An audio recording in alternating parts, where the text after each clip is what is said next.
안녕하세요. 저는 카페를 운영하고 있는 30대입니다. 몇 달 전 이혼을 하고 지금은 너무나 자유로운 생활을 하고 있어요. 이혼하기 전에는 겁이 났는데 막상 이혼을 해보니 왜 진작에 그러지 못했을까 후회가 되네요. 저도 참 기가 막힌 결혼 생활을 했는데 누구한테 털어놓기도 그렇고 이렇게 사연을 적어 보내본답니다. 시집에서는 절 처음부터 마음에 들어하진 않았어요.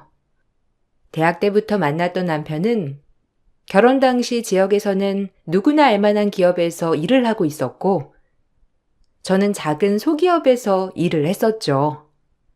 그래서 시부모는 반대를 엄청 심하게 했는데, 남편이 고집을 부려서 결혼했지만 절 마음에 들어하지 않으셨고, 억지로 받아들이신 거죠.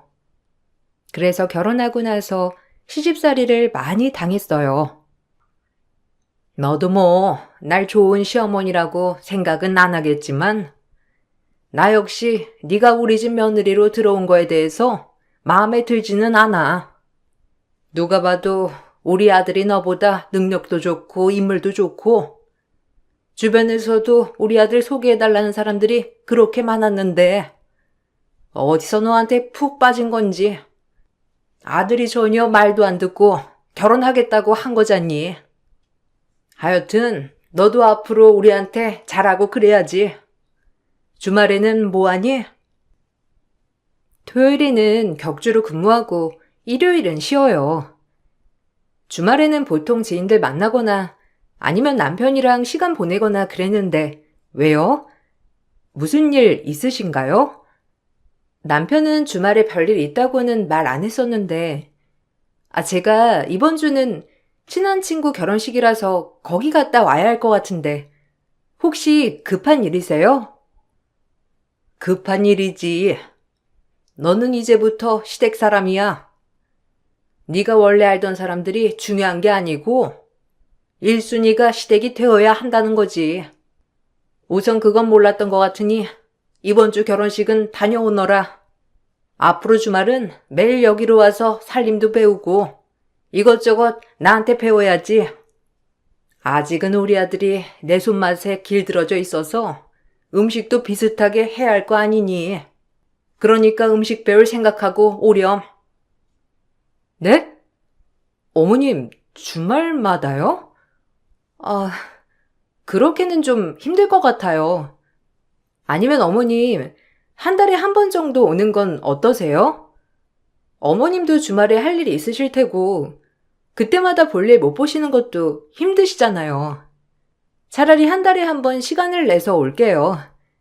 남편도 주말에는 여기저기 약속도 많아서 계속 오기에는 부담이 있을 것 같아요.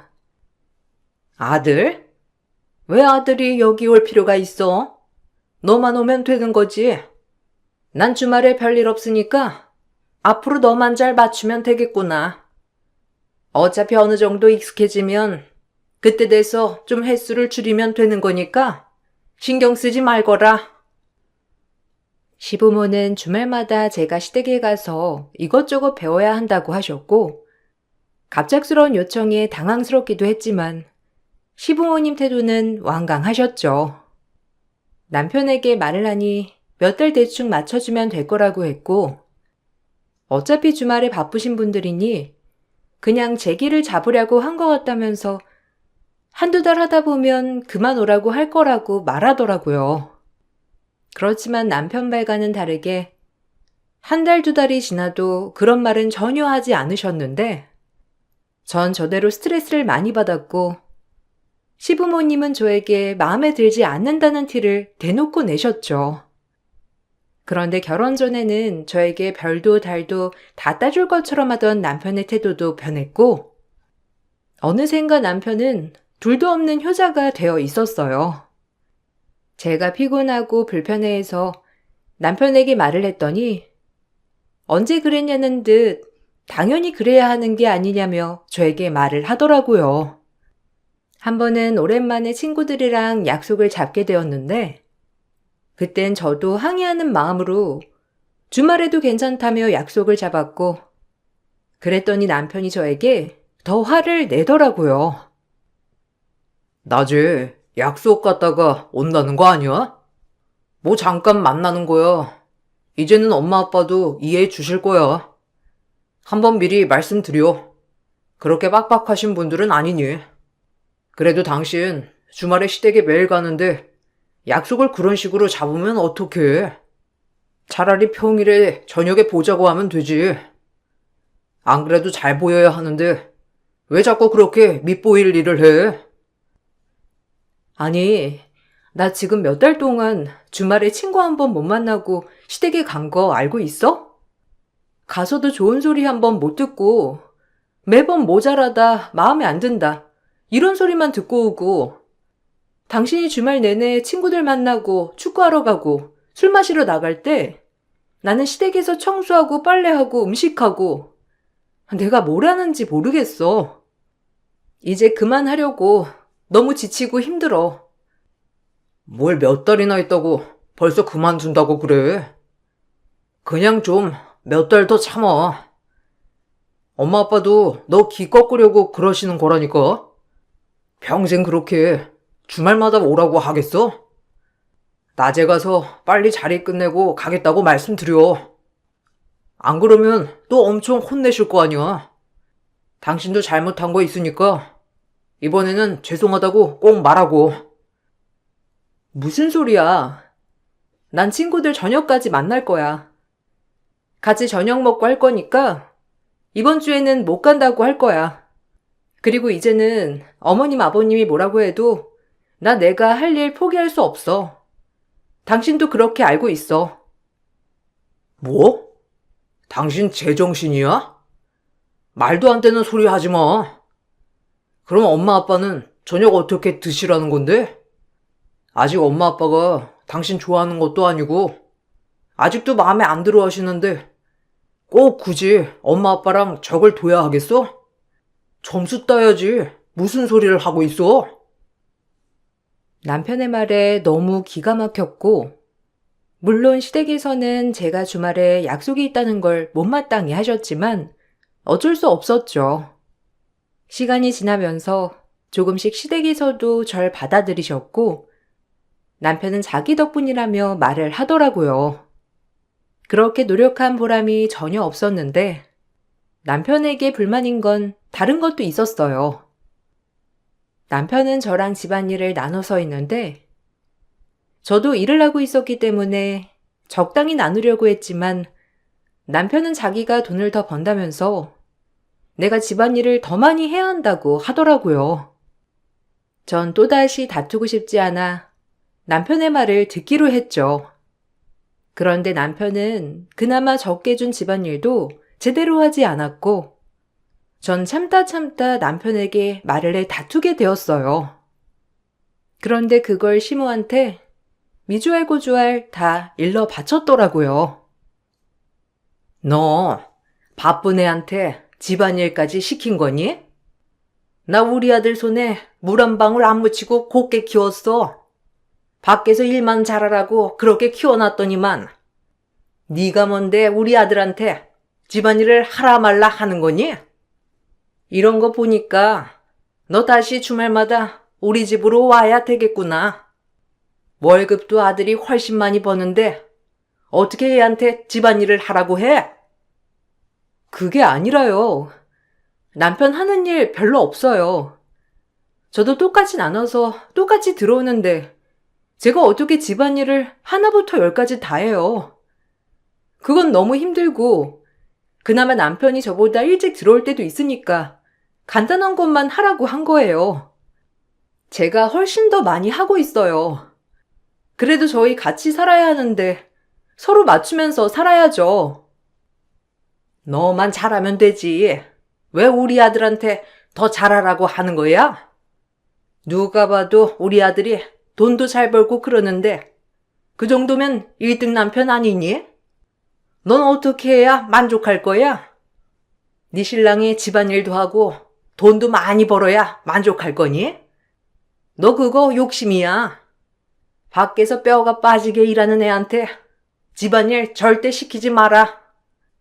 네가 더 부지런하게 움직여서 집안일을 하면 되지. 님이 안 되는 걸 왜 우리 아들한테 뭐라고 해?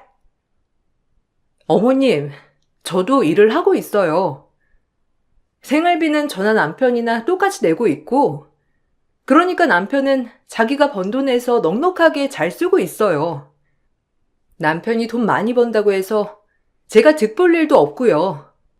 그런데 왜 돈을 많이 버니까 제가 참아야 한다고 하시는 건데요? 전 너무 이해가 안 돼요. 이해 안 될 게 뭐가 있어? 하여튼간 너랑 결혼을 시킨 내가 바보지. 왜 바쁜 애 집안일을 시키고 그래? 내가 이러라고 너랑 결혼시킨 줄 아니? 이런 결정한 내 혀를 깨물기 전에 다시 한번 우리 아들한테 이런 말 듣게 해봐. 어떻게 하는지 두고 볼 거야. 시모가 한 차례 난리가 난 후 남편도 저에게 미안했는지 사과는 하더라고요. 그렇지만 제 마음에 깊게 자리 잡은 상처는 아직도 잊히지 않네요. 남편은 결혼을 하고서 본인 취미 생활을 더 활발하게 했는데 주말에도 저랑 시간을 보내기보다는 축구 회원들이랑 혹은 친구들이랑 시간을 보내는 날들이 많았죠. 그래서 저도 저를 위해서 무언가를 배워야 되겠다는 생각을 하게 되었고, 그렇게 베이킹을 배우게 되었어요. 직장에 다니면서 야간에는 베이킹을 배웠는데, 전부터 관심이 있었던 일이라 더 즐겁게 배울 수 있었어요. 제가 베이킹을 배우는 걸 알고서는 시댁 모임에 남편이 말을 꺼냈죠. 그걸 배워서 어디다 쓸 거니? 쓸데없이 그런 걸 왜 배워? 차라리 한식이나 이런 걸 배우면 모를까. 과자 부스러기 만드는 게 뭐가 쓸모 있다고. 참 너도 한가하다. 그럴 바에 집안일이나 제대로 해. 뭐 그거 배워서 밥을 먹여주기라니 뭐라니? 쓸데없이 돈 쓰는 건 아니겠지? 요새 학원비도 장난이 아니라고 하던데. 거기다 수십만 원 쓰는 건 아니니? 아니, 엄마. 돈은 별로 안 들어. 그러게, 나도 한식 배우면 좋을 것 같다 싶긴 했는데, 뭐 좋아하는 분야라고 하니까 내가 뭐라고 하겠어. 나중에 뭐 만드는 거 있으면 집에 가져와 볼게. 엄마도 잡숴봐. 나는 한 번 먹었는데 너무 달긴 달더라고. 쟤는 그렇게 단 걸 좋아한다니까? 아유, 저렇게 단 걸 좋아해서 어쩌냐. 당뇨나 오지 뭐. 하여튼간 그런 거 배우지 말고 넌 이직할 생각이나 해. 아직도 그 작은 회사에서 일해가지고 작은 월급 벌면서 이직할 생각은 안 하고. 에휴, 남편 돈으로 살 생각하지 말고 요즘 여자애들은 다 자기가 벌어서 생활한다고 하더라. 너는 잘난 남편 만났으니까 결혼해서 슬슬 그만두면 되겠지 하겠지만 절대 그럴 생각하지 말고 끝까지 일해야 되는 거 알지? 엄마, 그런 건 내가 알아서 다 하지. 쟤도 양심이 있으면 그거 배우면서 내 월급으로 먹고 살 생각을 하겠어? 그런 걱정은 하지 마, 엄마. 일단 대충 배우고 말 테니까 너무 걱정하실 필요는 없어요. 시댁에서는 제가 배운다는 베이킹도 마음에 들어 하시지 않으셨지만 전 더 열정을 갖고 열심히 배웠어요. 자격증도 어느 정도 취득을 하고 나니 전 이 분야로 일을 하고 싶다는 생각을 했고 거기다가 원래 미술을 전공했어서 같이 접목해서 하면 잘 될 것 같다 생각이 들었죠. 남편에게 말을 꺼내게 되었는데 좋은 소리가 역시나 안 나오더라고요. 뭐? 베이킹 카페? 장난해? 고작 베이킹 배운 걸로 카페를 하겠다고? 지금 장난하자는 것도 아니고 정 하고 싶으면 네가 벌어서 네 돈으로 차려. 지금 버는 돈도 콕딱지만 하면서 왜 갑자기 베이킹 카페를 차리겠다고 해? 지금 동네에 카페가 얼마나 많은 줄이나 알고 하겠다는 거야? 너 그냥 시장 조사도 하나도 안 하고 무작정 하겠다는 거지? 내가 어떻게 조사도 안 해보고 하겠다고 하겠어. 다 알아보고 하겠다는 거야. 좋은 자리도 나왔고, 좋은 아이템도 생각나고, 잘 될 것 같은데, 당신도 동의를 해줬으면 좋겠다는 거지. 그럼 내가 벌어서 차리면 해도 된다는 거지? 어떻게 차리려고? 그 코딱지만한 월급에서 생활비 내면 뭐 남는 돈이나 없잖아. 그걸로 자리 빌리기라도 할 수 있냐? 뭐 네가 알아서 해봐. 나야 생활비나 밀리지 않고 내면 상관없지. 우리 집에서는 좋은 소리 안 나올 거야. 그나마 돈이라도 벌던 애가 직장까지 그만뒀다고 하면 좋아하시겠어? 또 쓴소리 들었다고 실망이다 뭐다 얘기할 생각하지 마. 나 이번에는 커버 안 쳐줄 거니까. 언제는 무슨 커버를 쳐줬다고 해. 그냥 내가 알아서 준비할 테니까 걱정하지 마. 그리고 생활비는 절대로 안 밀릴 테니 그것도 걱정하지 말고. 알아서 잘 운영해 볼 테니까 당신이나 나중에 딴소리 하지 마. 전 결국 친정 도움을 조금 받아 친정 근처에 조그마한 가게를 열게 되었어요. 친정 동네 주변에 카페가 많지 않았고 특히나 아이들이 많았는데 베이킹 클래스를 운영하는 카페를 만드니 얼마 지나지 않아 입소문을 타고 사람들이 많이 찾아오기 시작했죠. 전 사업을 좀 더 확장해서 집에서도 베이킹을 할 수 있도록 키트까지 제작해서 팔았는데 그것도 정말 잘 팔려서 오픈할 때마다 매진이기도 했어요. 처음에는 저 혼자 운영을 할 수 있을 정도였는데 나중에는 직원까지 둬야 할 정도로 장사가 잘 됐는데 가게가 잘 되기 시작하니 남편이고 시댁이고 저한테 원하는 것만 잔뜩이더라고요. 엄마, 이번에 제 수익 얼만지 알아? 나도 그냥 대강 들었는데 내 월급 넘어섰다? 뭐 언제까지 잘 될지는 모르겠지만 하여튼 고장난 시계도 한 번은 맞는다더니만 그게 진짜 맞는 말인가 봐. 그 동네가 아이들도 많고 그래서 사람들이 많이 오는가 보더라고. 내 친구도 와이프가 하는 카페에서 키트 주문해서 해봤다는데 꽤 괜찮았다고 하더라고. 그러냐? 아이고, 어떻게 코딱지만한 월급 받던 애가 갑자기 돈 관리는 어떻게 하나 모르겠네. 너 보니까 살림도 엉망진창으로 하던데 그렇게 버는 돈 나한테 맡겨. 내가 돈을 잘 모은다니까.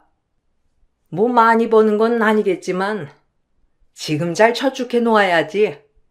네 사업이 지금처럼 잘 될 거란 보장도 없잖니. 그래, 엄마가 돈 관리는 기가 막히게 한다니까. 그러지 말고 당신도 엄마한테 맡겨. 나 결혼할 때도 엄마가 돈 모아서 주셨잖아. 잘 모아두셔서 우리 결혼할 수 있었던 거지. 내가 모았으면 우리 결혼도 못했지. 엄마한테 맡겨봐. 그래. 다른 사람을 어떻게 믿겠니? 가족이 제일 믿을 사람이지. 당장 돈들 나한테로 이체하고 앞으로는 나한테 다 맡기렴. 니들 집도 없는데 집도 마련해야 할 거 아니니. 더 늦기 전에 얼른 모아서 내 집 장만해야지. 그거 내가 할 수 있게 해줄게. 그동안 돈도 못 번다면서 구박하던 시모와 남편은 제가 돈을 잘 벌기 시작하자 마치 공동 재산인 듯 굴었고 돈을 갑자기 관리해주겠다며 나서거나 평소에 사고 싶었던 물건들도 은근슬쩍 저에게 사달라고 말을 하곤 했죠. 그 모습을 보면서 정말 기가 막혔는데 얼마 뒤 사건이 벌어졌답니다. 어느 날부턴가 집으로 금융회사에서 자꾸만 편지를 보내더라고요. 수신인이 남편이라 전 확인을 하지 못했고 남편에게 물어보니 별거 아니라며 그냥 넘기더라고요. 처음엔 그런가 보다 하고 넘어갔는데 우연히 남편이 편지를 듣고선 펼쳐놓은 걸 읽게 되었어요. 보니까 남편은 저모르게 대출을 받았고 그걸 변제도 하지 못하고 있더라고요. 당신 이거 뭐야? 2천만 원? 언제 돈을 이렇게 빌렸어? 당신 대출 하나도 없다면서 나한테 말했었잖아. 갑자기 돈이 왜 필요해? 당신 그동안 생활비 빼고 남은 돈들 다 저축하고 있다면서 나한테 그렇게 말해놓고선 왜 대출이 필요한데? 그리고 왜 갚질 않은 거야? 지금 가압류하겠다 어쩌겠다 편지 왔던데 이거 괜찮은 거 맞아? 아, 왜 남의 편지를 함부로 봐? 별거 아니니까 신경 쓸 필요 없어. 그냥 좋은 정보 있어서 투자했다가 잘 안 돼서 그런 거야. 금방 복구할 거니까 당신은 신경 쓰지 마. 내가 알아서 갚을 테니까. 뭐 돈 버니까 이런 것도 하나하나 다 참견하고 싶은가 보지? 됐어. 당신한테 갚아달라고 안 할 테니까 걱정 말라고. 지금 상황 심각한 거 아니야? 이렇게 말하면 어떡해? 아무리 그래도 모르게 대출받는 건 아니지. 미리 말이라도 해야지. 나랑 의논 한 번 하지도 않고 갑자기 대출을 받는다는 게 말이나 돼? 그럼 당신 저축했다는 돈은? 그것도 다 투자하면서 다 쓴 거야? 이렇게 대출금도 갚지 못할 정도냐고. 월급에서 생활비 빼고도 돈 남는데 그건 어쩌고? 아, 그냥 상관하지 마. 이제 돈 많이 버니까 지금 그러는 거야? 그럼 내 빚 좀 갚아줘. 나도 잘해보려고 그런 거거든? 근데 생각보다 잘 되지 않았어. 모은 돈도 다 투자했는데 잘 안 됐다고. 어쩔 수 없어. 당신이 갚아줄 거 아니면 물어보지도 마. 나도 잘하려고 한 거라니까. 몰래 투자를 하고 나서 실패를 하고 나서 당당하게 말을 하는 남편을 보면서 정말 어처구니가 없었는데 이런 게 어처구니가 없는 일이구나 싶었죠. 남편에 대한 정이 떨어질 대로 떨어질 때쯤 친할아버지가 급작스럽게 돌아가시게 되었고 어릴 적부터 저를 너무나 예뻐하셨던 분이셨기 때문에 저는 너무 슬픔에 빠지게 되었어요. 남편도 이런 상황을 알고 있었고 전 바로 일을 정리하고 장례식장으로 향하게 되었어요. 남편에게 바로 연락을 했는데 별다른 연락이 없었고 나중에 저녁이 되어서야 남편이 연락이 오더라고요. 왜 연락이 안 돼? 내가 보낸 문자 봤어? 봤으면 연락을 바로 해야지. 왜 지금까지 안 해? 할아버지 돌아가셨어. 내일 바로 발인이라고 하는데 지금 바로 와야 할 것 같아. 일단 내가 내려와서 있는데 당신 언제쯤 올 수 있어? 아, 나 오늘 몸이 좀 안 좋아가지고. 할아버님, 내일 발인이라고? 아, 나 지금 몸이 너무 안 좋아서 갈 수 없을 것 같은데. 나 알잖아. 컨디션 안 좋으면 바로 몸 안 좋아지는 거. 몸이 별로 안 좋아가지고 오늘은 못 갈 것 같은데.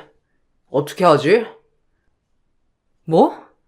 왜 지금 뭐다? 잠깐이라도 와서 인사라도 하고 가. 아무리 그래도 할아버지 돌아가신 건데 다들 당신 언제 오냐고 물어보는데 그리고 할아버지한테 마지막으로 인사를 해야지. 당신 저번에 나도 당신 할머니 돌아가셨을 때 갔잖아. 설마 그냥 안 오는 거 아니지? 몸도 피곤하고. 솔직히 네가 손녀인데 굳이 내가 가서 있어야 돼? 할아버님도 네가 가는 걸 바라지 내가 가는 걸 바라는 건 아닐 거 아니야. 됐어. 그냥 나 몸 안 좋다고 하고 못 간다고 해. 나도 굳이 가야 할 필요는 모르겠고. 그렇게 할아버지를 보내게 되었고 남편은 끝까지 오지 않았어요. 발인이 끝나고서 화가 잔뜩 난 채로 남편에게 갔는데 정말 몸이 좋지 않은지 내내 침대에 누워서 잠만 자더라고요. 물어보니 몸이 정말 좋지 않았다는 말에 내가 너무 예민했던 건가 생각이 들었는데 남편은 할아버지를 보내드리고 난 후에 미안하다며 사과를 했고 전 그렇게 넘어가게 되었어요. 마음속으로는 응어리가 다 풀리지 않은 상황이었지만 어떻게 말을 해야 할지 고민을 하게 되었죠. 그러던 어느 날 남편이 갑자기 직장을 그만두게 되었다고 저에게 말을 하더라고요. 뭐? 당신 갑자기 직장을 그만뒀다고? 아니, 내가 지금 이해가 안 돼서 그러는데 갑자기 왜 그만둔 거야? 당신 이번에 승진하면 월급도 많이 오르고 환경도 달라진다고 하면서 몇 달 동안 승진 시험도 준비하고 그랬던 거 아니었어? 근데 그거 포기한다고? 당신 승진하려고 주변에도 엄청 얘기하고 그랬잖아. 갑자기 일을 그만둔다고 하니까 이상해서. 이상할 게 뭐가 있어. 내가 그만둔다고 하면 그만두는 거지. 내가 무슨 몇 달 동안 공부를 했다고 그래. 어차피 회사에 뼈 묻을 생각도 없었고, 그냥 처음에 입사해서 그냥 다녔던 거지 뭐. 근데 이번에 냉정하게 생각을 해보니까 우리 회사 미래가 있는 것도 아니고 나를 위해서는 지금 그만두는 게 나을 것 같아. 이대로 있다가는 너무 안일하게 이것도 저것도 아니게 될 것 같기도 해서. 아니, 그럼 당장 그만두면 어쩌려고? 당신 대출은 어떻게 갚으려고 하는 건데? 생활비랑 이런 건 어떻게 하려고? 당신 나한테도 일 그만둘 때 생활비 꼭 내야 한다고. 일 그만두는 것도 반대해놓고서는 왜 갑자기 그만둔 거야? 준비라도 하고 그만둬야지. 그냥 내가 알아서 할게. 아, 진짜. 내가 돈 가져다 주면 되는 거잖아. 어떻게 와이프가 된 게 회사 그만둔 거 위로는 못 해줄 망정. 에휴. 네가 그러니까 내가 밖에서 일이 안 풀리는 거야. 알아? 됐다. 너랑 무슨 얘기를 하냐? 그런데 남편의 태도는 날이 갈수록 더욱 이상해졌고 자꾸 누군가랑 통화하고 뭔가 불안한 눈치였죠. 그렇지만 저에게 말을 하지 않으니 알 수가 없었는데 그러다가 남편이 갑자기 경찰 조사를 받아야 한다고 털어놓더라고요. 갑자기 경찰 조사라니? 당신 그것 때문에 회사 그만둔 거야? 왜? 뭔 일인데? 무슨 일인지 알아야 내가 도와줄 수 있으면 도와주지. 갑자기 이렇게 말하면 내가 할 말이 없지. 무슨 일 있어? 요새 왜? 누구랑 통화를 하는 건데? 아, 사실 나 회사에서 잘린 거야. 형사고발 들어와서 회사 징계로 나 해임됐고 퇴직금도 어떻게 될지 몰라. 근데 나 진짜 억울해. 내가 그러려고 그런 게 아니라 아, 사실 나 회사에서 불미스러운 일로 고발당했어. 나는 그럴 생각 없었거든? 근데 앞으로 더 힘내자고 여사원한테 한 일이었는데 솔직히 뭐라고 할 거라고 생각도 못했고 고발할 거라고 생각 못했지. 뭐? 여자 사원한테 고발? 지금 무슨 소리를 하는 거야? 갑자기 불미스러운 일이라니. 지금 나보고 미치라고 그런 소리 하는 거지? 어떻게 행동을 했길래 다른 사람도 아니고 직장 동료가 불미스러운 일로 고발을 해? 무슨 일인데? 회사에서도 여사원한테 한 행동이 확실한 증거가 있으니까 그만두라고 한 거 아니야? 그게 아니라 나는 억울하다니까. 근데 요즘 법이 그렇대. 그냥 그런 의도로 한 게 아니라도 그럴 수 있다더라고. 내가 진짜 억울해서 당신한테 말하는 거야. 내가 진짜였으면 당신한테 말하겠어? 남편은 창피한 일로 직장을 그만둬야 했음에도 불구하고 저에게 너무나도 당당했고 다행인지 불행인지 남편은 벌금형으로 사건을 마무리했어요. 돈도 없는데 벌금까지 내야 하니 환장할 노릇이었고, 남편은 저에게 모아둔 돈이 없냐면서 말을 꺼냈지만 전 해결해 줄 수 없다고 말했어요. 그래서 시모에게 말했던 것 같은데 바로 저에게 전화를 하셨죠. 너 지금 뭐 하자는 거야? 네 남편 벌금 못 내고 구치소라도 들어가야 속이 편하니? 너 정말 네 남편 생각은 하기는 하는 거야? 어떻게 된 게 너한테 말을 하는 게 아니라 나한테 부탁을 하냐고. 어떻게 그럴 수가 있어? 너 남편 얘기는 들어봤니? 오해였다고 하잖아. 그냥 단순히 동료로서 그랬다고 하는데 그걸 이해해 줄 순 없는 거니? 네? 어머님, 사실 확인은 해 보셨어요? 회사에서 형사처벌 받기 전부터 징계 먼저 내렸어요. 그거 혐의가 뚜렷하니까 그런 거예요. 그 피해자가 회사 사람들 증언으로 고소하게 된 거래요. 어머님 저한테 이러실 게 아니라 남편한테 뭐라고 하셔야 하는 거 아니에요? 우리 아들이 뭘 잘못해서 그러는 거니? 우리 아들이 뭘 얼마나 잘못했다고 걔한테 그러는 거야? 네가 오지 못했으면 그랬겠니? 마음이 얼마나 착한 앤데. 서로 으쌰으쌰 힘내자고 좀 터치하고 토닥였다는데 오해로 그렇게 됐으면 네가 가서 무릎을 꿇어서라도 오해라고 해야 하는 거 아니야? 어떻게 벌금까지 나오게 해? 지금 무슨 소리를 하시는 거예요? 그것도 엄연한 범죄예요. 다른 여자한테 추근덕대다가 지금 벌금까지 받은 거라고요. 어떻게 그러실 수가 있어요? 아무리 아들이 귀하다고 해도 저한테 그렇게 말하실 건 아니죠. 시모는 무조건 아들 편을 들었고 전 그 말을 듣고선 너무나 화가 났어요. 전 더 열심히 일을 했는데 남편은 그동안 다시 취업을 준비하기는커녕 집에서 두문문출 나가지도 않았죠. 집안일 하나 건드리지 않고 매일 게임만 하면서 지냈는데 거기다가 시모는 제 탓을 하면서 남편을 밖으로 일하게 보내지 않는다고 욕을 일삼기도 했죠. 그러던 어느 날 전 그렇게 꿈꾸던 내 집 마련을 달성하게 되었는데 다행히 사업이 잘 되어서 9년 만에 내 집 마련 통장을 쥐게 되었어요. 그런데 남편이 저에게 그 사실을 알자마자 터무니없는 말을 하더라고요. 벌써 그렇게나 모았어? 와, 아무리 해도 10년은 더 걸릴 거라고 생각했는데 9년밖에 안 걸렸네. 그럼 우리 어머니한테 100평 단독주택 사주자. 안 그래도 엄마가 동네에 100평짜리 집 있다고 하더라고. 나도 전에 가봤는데 엄청 좋던데. 당신 이번에 한번 가볼래? 우리 그냥 엄마 아빠랑 같이 합가하는 건 어때? 거기 방도 5개라서 훨씬 좋을걸? 뭐?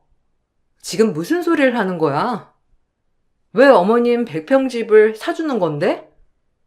내가 이러려고 열심히 일한 줄 알아? 나 절대 못하니까 헛소리 하지 마. 어떻게 그런 소리를 할 수가 있어? 내가 얼마나 열심히 일을 하는지 당신 누구보다 잘 알잖아. 야, 좋은 게 좋은 거라고 그냥 해주면 안 되냐? 어차피 나 엄마 모시고 살아야 하는데 지금부터 좀 잘하면 좋잖아.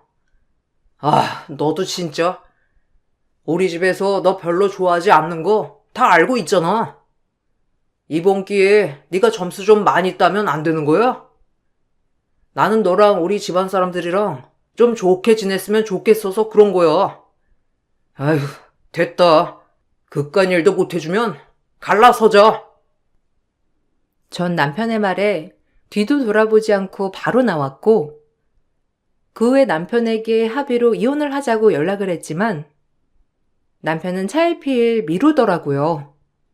자기 시간이 없다며 말을 하길래 전 남편에게 소송을 접수하게 되었는데 그 과정에서 한 가지 문제가 발생한 게 바로 재산 분할이었어요. 막대한 특유 재산이 공개되니 남편 측에서는 난리가 났답니다. 너 이거 뭐야? 언제 부동산 샀는데?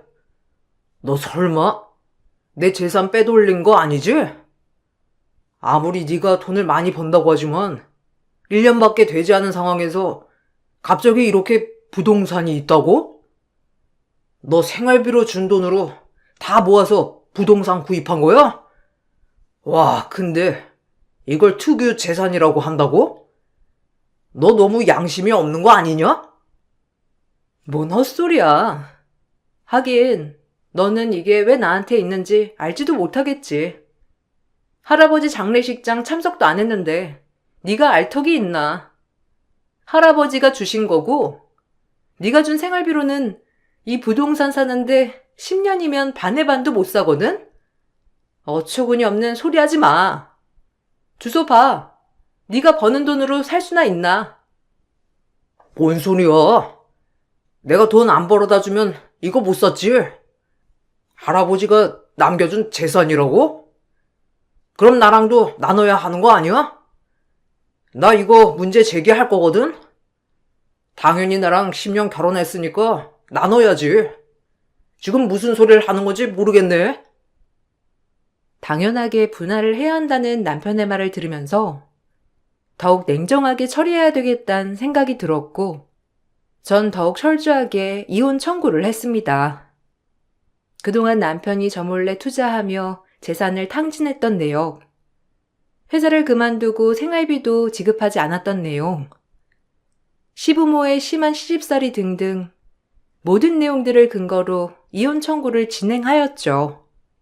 당연히 남편에게 유책 사유가 있다는 게 입증되면서 저는 이혼을 할 수 있었고 끝까지 남편은 이혼을 반대했지만 전 남편과 다시 좋게 만날 생각이 없었어요. 뒤늦게 남편은 미안하다고 연락이 왔죠. 여보, 정말 미안해. 내가 정말 잘못했어. 우리 행복하게 잘 지냈잖아. 당신이랑 그렇게 행복하게 잘 지낸 게 지금까지도 너무 생각이 나. 당신한테 너무 미안해서 내가 뭐라고 해야 할지는 모르겠는데 아무튼 우리 다시 시작하면 안 되는 걸까? 왜? 당신 내 재산이 탐이 나나 보지? 아마 내가 아무것도 없었으면 다시 만나자는 말 절대 할 사람이 아닌데, 그렇지?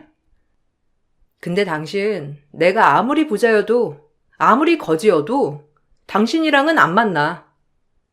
내가 한 푼도 없어도 당신이랑 안 만난다고. 내 목에 칼이 들어와도 안 만날 거니까 여기에 찾아와서 이러지 마. 여보, 왜 이래? 나 당신한테 미안한 거 정말 많지만 솔직히 당신도 잘한 거 하나 없잖아. 내가 잘못한 거 있으면 정말 사과할게. 근데 고작 할아버지 장례식 안 간 거 가지고 이렇게까지 하는 건 좀 아니지 않아? 당신이랑 잘 지내고 싶어. 고작 할아버지 장례식? 웃기는 소리 하네. 당신이 잘한 일은 내가 당신한테 정 털리게 지금까지 한 일들이야. 그만큼 당신은 결혼 생활에서 아무것도 한 게 없다는 뜻이지. 두 번 다신 보지 말자. 당신 얼굴 죽을 때까지 보고 싶지 않거든? 전 남편과 그렇게 헤어지게 되었고 시댁에서도 나중에는 미안하다며 연락을 해왔지만 전 다시 남편을 만나고 싶지 않더라고요. 친정에서도 제가 결정할 부분에 대해선 다들 지지를 해 주셨고 그렇게 이혼을 하고서 전 비로소 행복할 수 있었답니다. 부동산 건물로 매달 1,000만 원 이상 수익을 내고 있고 카페 일까지 잘 되니 제가 번 돈으로 차곡차곡 재산을 쌓고 있어요. 남편 얘기를 들어보니 위자료 지급하고 일도 안 하니까 시부모 재산 야금야금 까먹고 있다고 하더라고요. 얼마 못 가 탕진하게 되었다고 들으니 정말 쌤통이라 생각을 했고 저는 앞으로 더 열심히 행복하게 살려고요. 전 이렇게 이혼을 하게 되었답니다. 이혼하고서 정말 잘 살 수 있을까 수십 번을 고민했는데 지금은 그 어느 때보다 행복하게 잘 살고 있네요. 제 사연 들어주신 분들께 감사드립니다. 여러분들에게도 항상 행복과 축복이 가득하시길 기원할게요. 안녕하세요. 어릴 적 판자촌에 살던 꼬마에서 이제는 남부럽지 않은 재산을 갖게 된 40대 여성입니다. 제가 대학에 갈 때까지만 하더라도 정말 찢어지게 가난하다는 게 이런 거구나 싶을 정도로 가난한 집안이었어요. 그러다가 타이밍 좋게 돈을 많이 벌게 되었고 그 뒤로 일이 술술 풀려 지금은 정말 주변에서 부러워할 정도의 자산을 갖게 되었죠. 사실 주변 사람들 중 원래부터 부자라고 오해하는 사람들도 많아요. 처음에는 제 과거에 대해서 솔직하게 말을 했었는데 이 얘기를 주변에 말하지 않게 되더라고요. 그 계기가 있었는데 바로 전 남편 때문이랍니다. 전 남편은 저와 대학 동기로 만났어요. 그래서 제 과거를 다 알고 있었죠. 찢어지게 가난한 친정과 아르바이트 없이는 학교에 다니기도 힘든 상황을 모두 이해했던 사람이 바로 남편이었어요. 그런 제 친정 상황에도 남편은 저와 연애를 하고 결혼까지 결심했어요. 다행히 시댁에서도 크게 반대를 하지 않았고 그렇게 행복한 결혼 생활을 하게 되었죠. 그런데 어느 날부터 남편의 표정이 너무 어둡더라고요. 여보, 무슨 일 있어? 요즘 통 잠도 못 자는 것 같고 밥도 잘 안 먹는 것 같고 무슨 일 있는 거야? 왜? 회사에서 무슨 일 있었어? 야근도 꼬박꼬박 하던 사람이 요즘은 통 야근도 안 하고 일찍 들어오니까 나야 너무 좋은데 당신 매일 바쁘게 지냈잖아. 왜? 무슨 일 있어서 그래? 당신 표정이 너무 어두워서 걱정돼. 무슨 일 있는 거면 언제든지 꼭 말해줘. 그냥 편하게 얘기해줬으면 좋겠어. 실은 나 회사 그만뒀어. 솔직히 그만두고 나서 당신한테 말하려고 했는데 입이 안 떨어지더라. 그렇게 치열하게 일하는 당신한테 내가 짐이 되는 것 같아서 말을 못했어. 회사 그만둔 지는 벌써 6개월이야. 낮에 아르바이트라도 하려고 했는데 언제 다시 취업할지 모르고 그래서 단기 아르바이트만 하고 지냈어. 당신한테 일찍 말 못해서 미안해.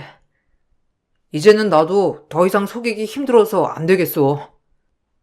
뭐? 회사 그만둔 지 6개월이라니? 그럼 월급은 어떻게 받은 건데? 아니, 왜 지금까지 그걸 속여왔던 거야? 사실대로 말을 해야지. 월급은 그럼 월급만큼 밖에서 아르바이트를 했던 거야? 그런 일이 있으면 일찍 말을 해야지. 나한테 부담이 될까봐 말을 못했다고 하더라도 언제까지 속일 수 있을 줄 알았는데. 무슨 일로 일 그만두게 된 건데? 그게 회사 사정이 안 좋아져서 구조조정을 했어. 사실 나 당신한테 하나 더 속인 거 있는데 아르바이트만으로는 월급이 다 충당되지 않아서 실은 대출을 좀 받았어. 미안해.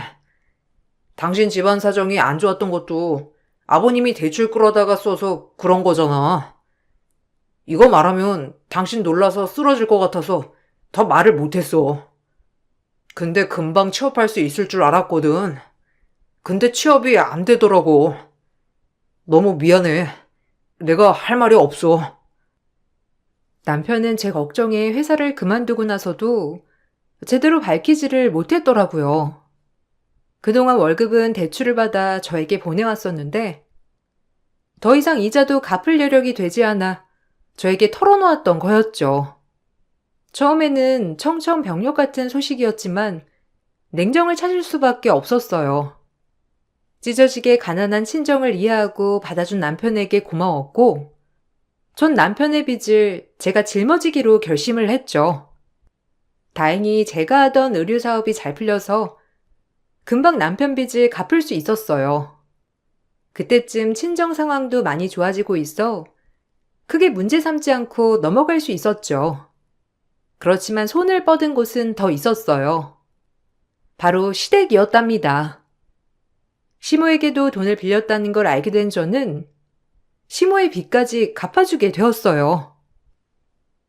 내가 너한테 할 말이 없어. 아들을 잘못 키운 죄를 이렇게 받는구나.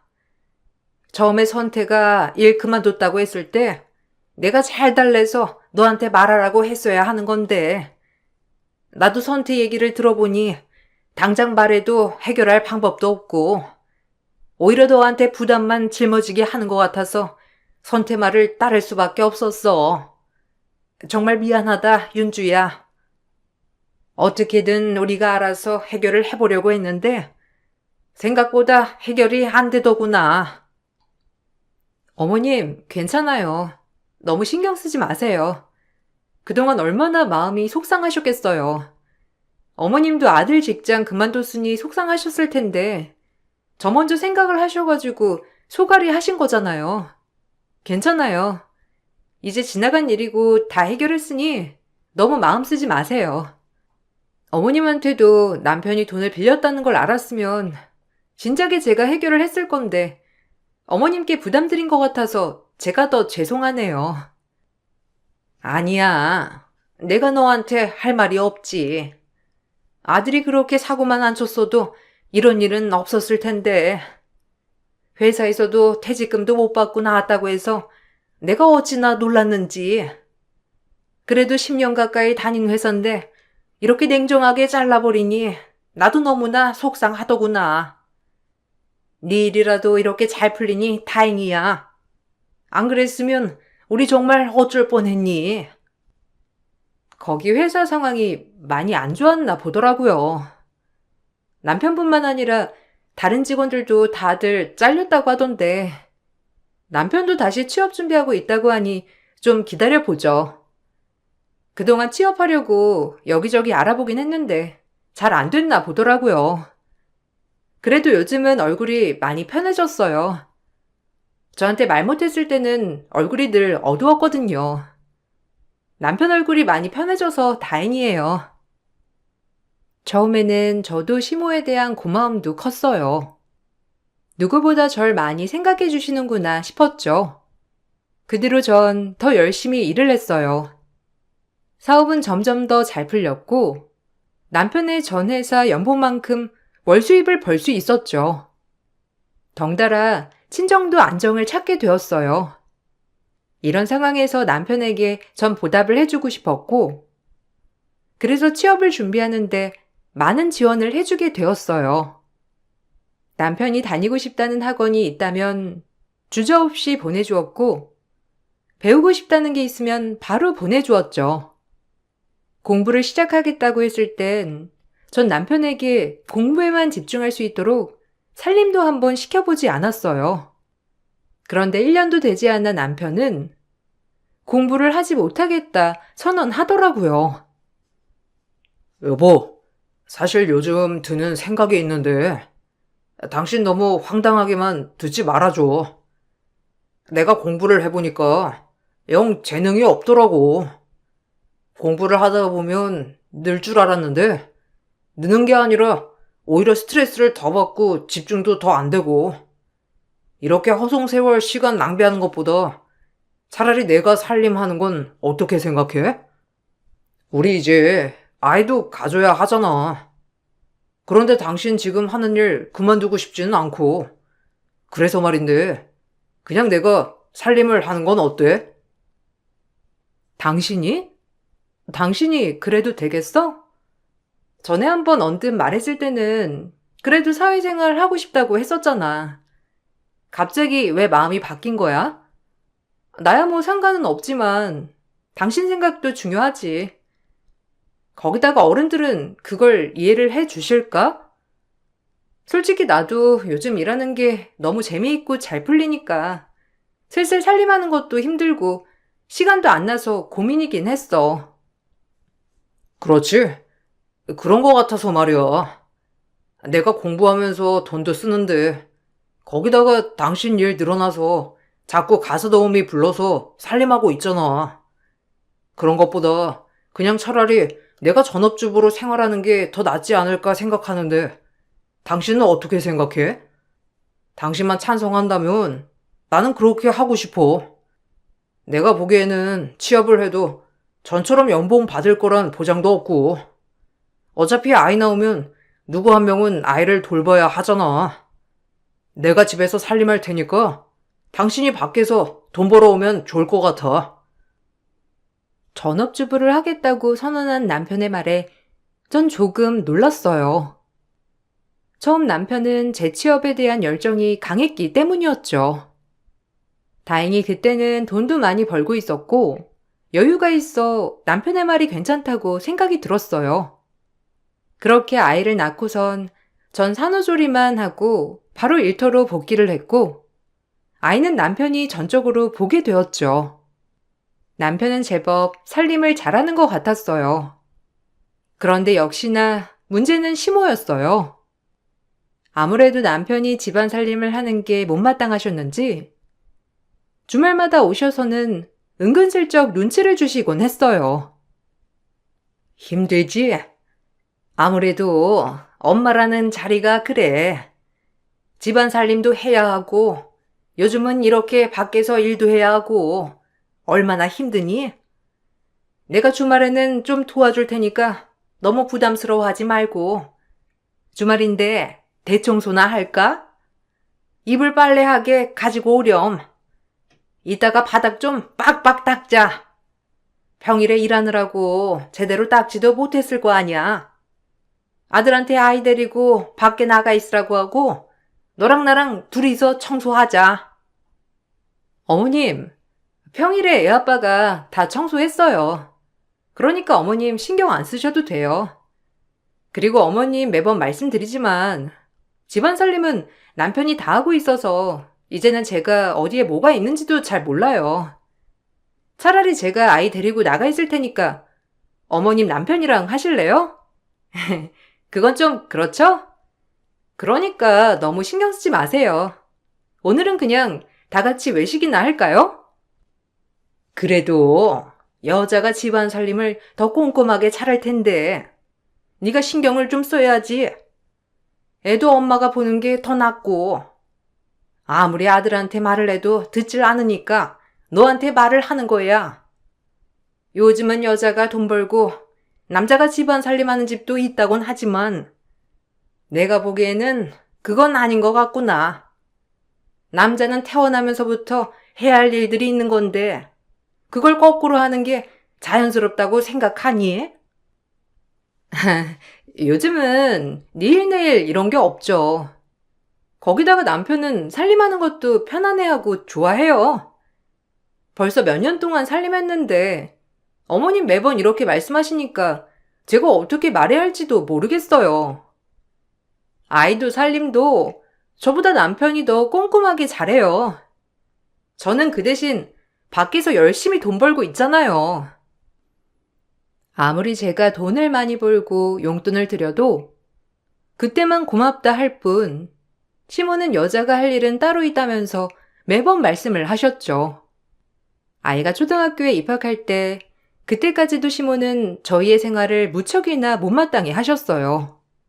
그렇다고 전 전적으로 남편에게 모든 걸 맡긴 건 아니었어요.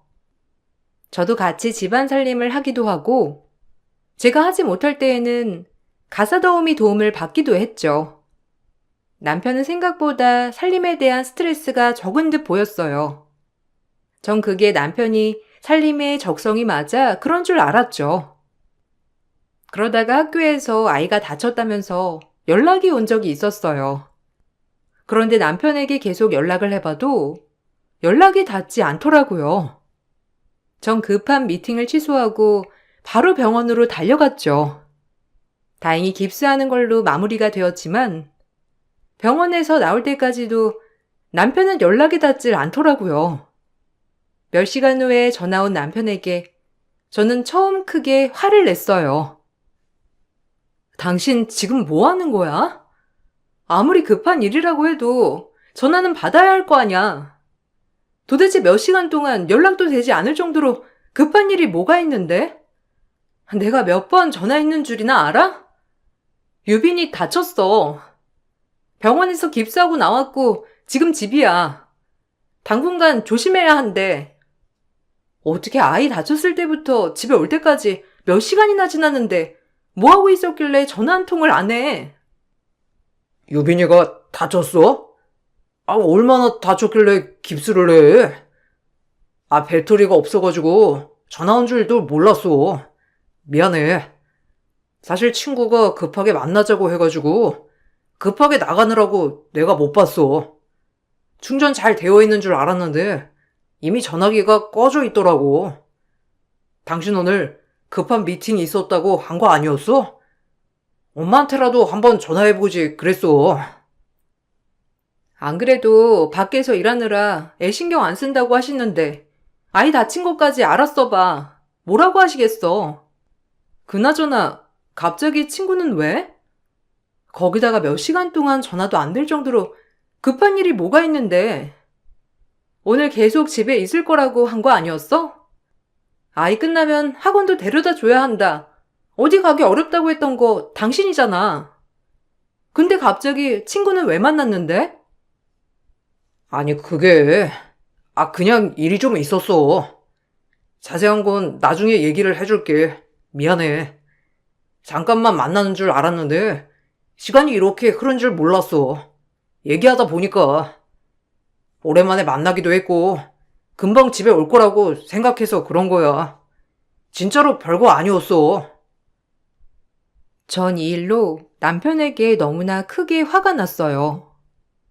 평소에도 회사 일이 바빠서 개인 업무를 부탁하면 아이 픽업을 해야 한다 하면서 집 근처를 벗어나지 않았던 남편이었는데 뜬금없이 친구를 만나느라고 몇 시간 동안 연락조차 되지 않았다는 게 너무나 어처구니가 없었죠. 남편에게 똑바로 그날 행적을 제대로 말해달라고 했지만 남편은 웬일인지 제대로 된 해명도 하지 않았어요. 그게 더 수상하고 화가 나는 일이었죠. 그런데 시모가 남편과의 냉전을 알았는지 뜬금없이 연락이 왔어요. 윤준호, 선태랑 싸웠니? 선태한테 연락하니까 너랑 사이 안 좋다고 이번 주말에는 같이 못 올 것 같다면서 연락 왔던데. 왜? 아직도 저번에 유빈이 다친 것 때문에 싸운 거 안 풀었어? 아이고, 유빈이 괜찮다잖니. 깁스하고 몇 주 있다가 푼다는데 그거 가지고 아직도 다투서야 되겠어? 네가 밖에서 일만 해서 그렇지 집에서 살림하는 사람은 그거 굉장히 서운한 일이야. 어머님, 그것 때문이 아니라요. 남편이 그때 몇 시간 연락 안 된 거 제대로 해명도 안 하고 피하기만 하니까 더 화가 나는 거예요.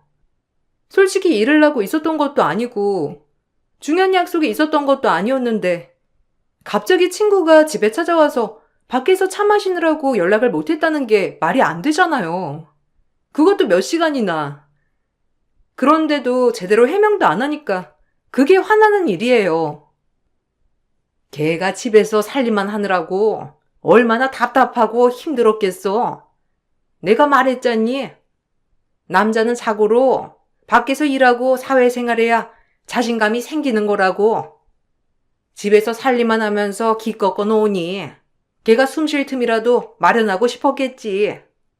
너 지금처럼 그렇게 남편 무시하고 그러면 선택에는 어떤 생각을 하겠니?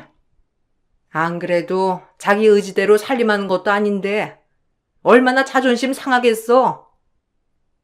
왜 남편 의지대로 살림하는 게 아니에요? 남편 저한테 먼저 전업주부 하겠다고 했던 사람이에요. 취업하겠다고 했을 때 그렇게 지원 다 해줬는데도 1년도 준비 안 해보고 다 때려치우고 살림하겠다고 했다고요. 그런데 이것도 제 잘못이에요? 남자들은 그냥 단순해서 그래. 힘들고 어려우니까 그냥 했던 말인데 네가 살살 탈내가지고 그래도 쭉 취업 준비하게 했어야지. 네가 처음부터 현명하게 대처를 했으면 이런 일까지 왔겠니? 걔가 오죽 자존심 상하면 그랬겠어. 그러지 말고 얼른 화해하렴. 주말에는 꼭 집에 오고, 알았니? 남편이 살림을 하는 것도 제 탓이라고 하는 시모의 말에 전 너무 기가 막히더라고요. 대체 남편이 하겠다고 해서 시작한 전업주부인데 왜 제 탓인지 이해를 할 수가 없었어요.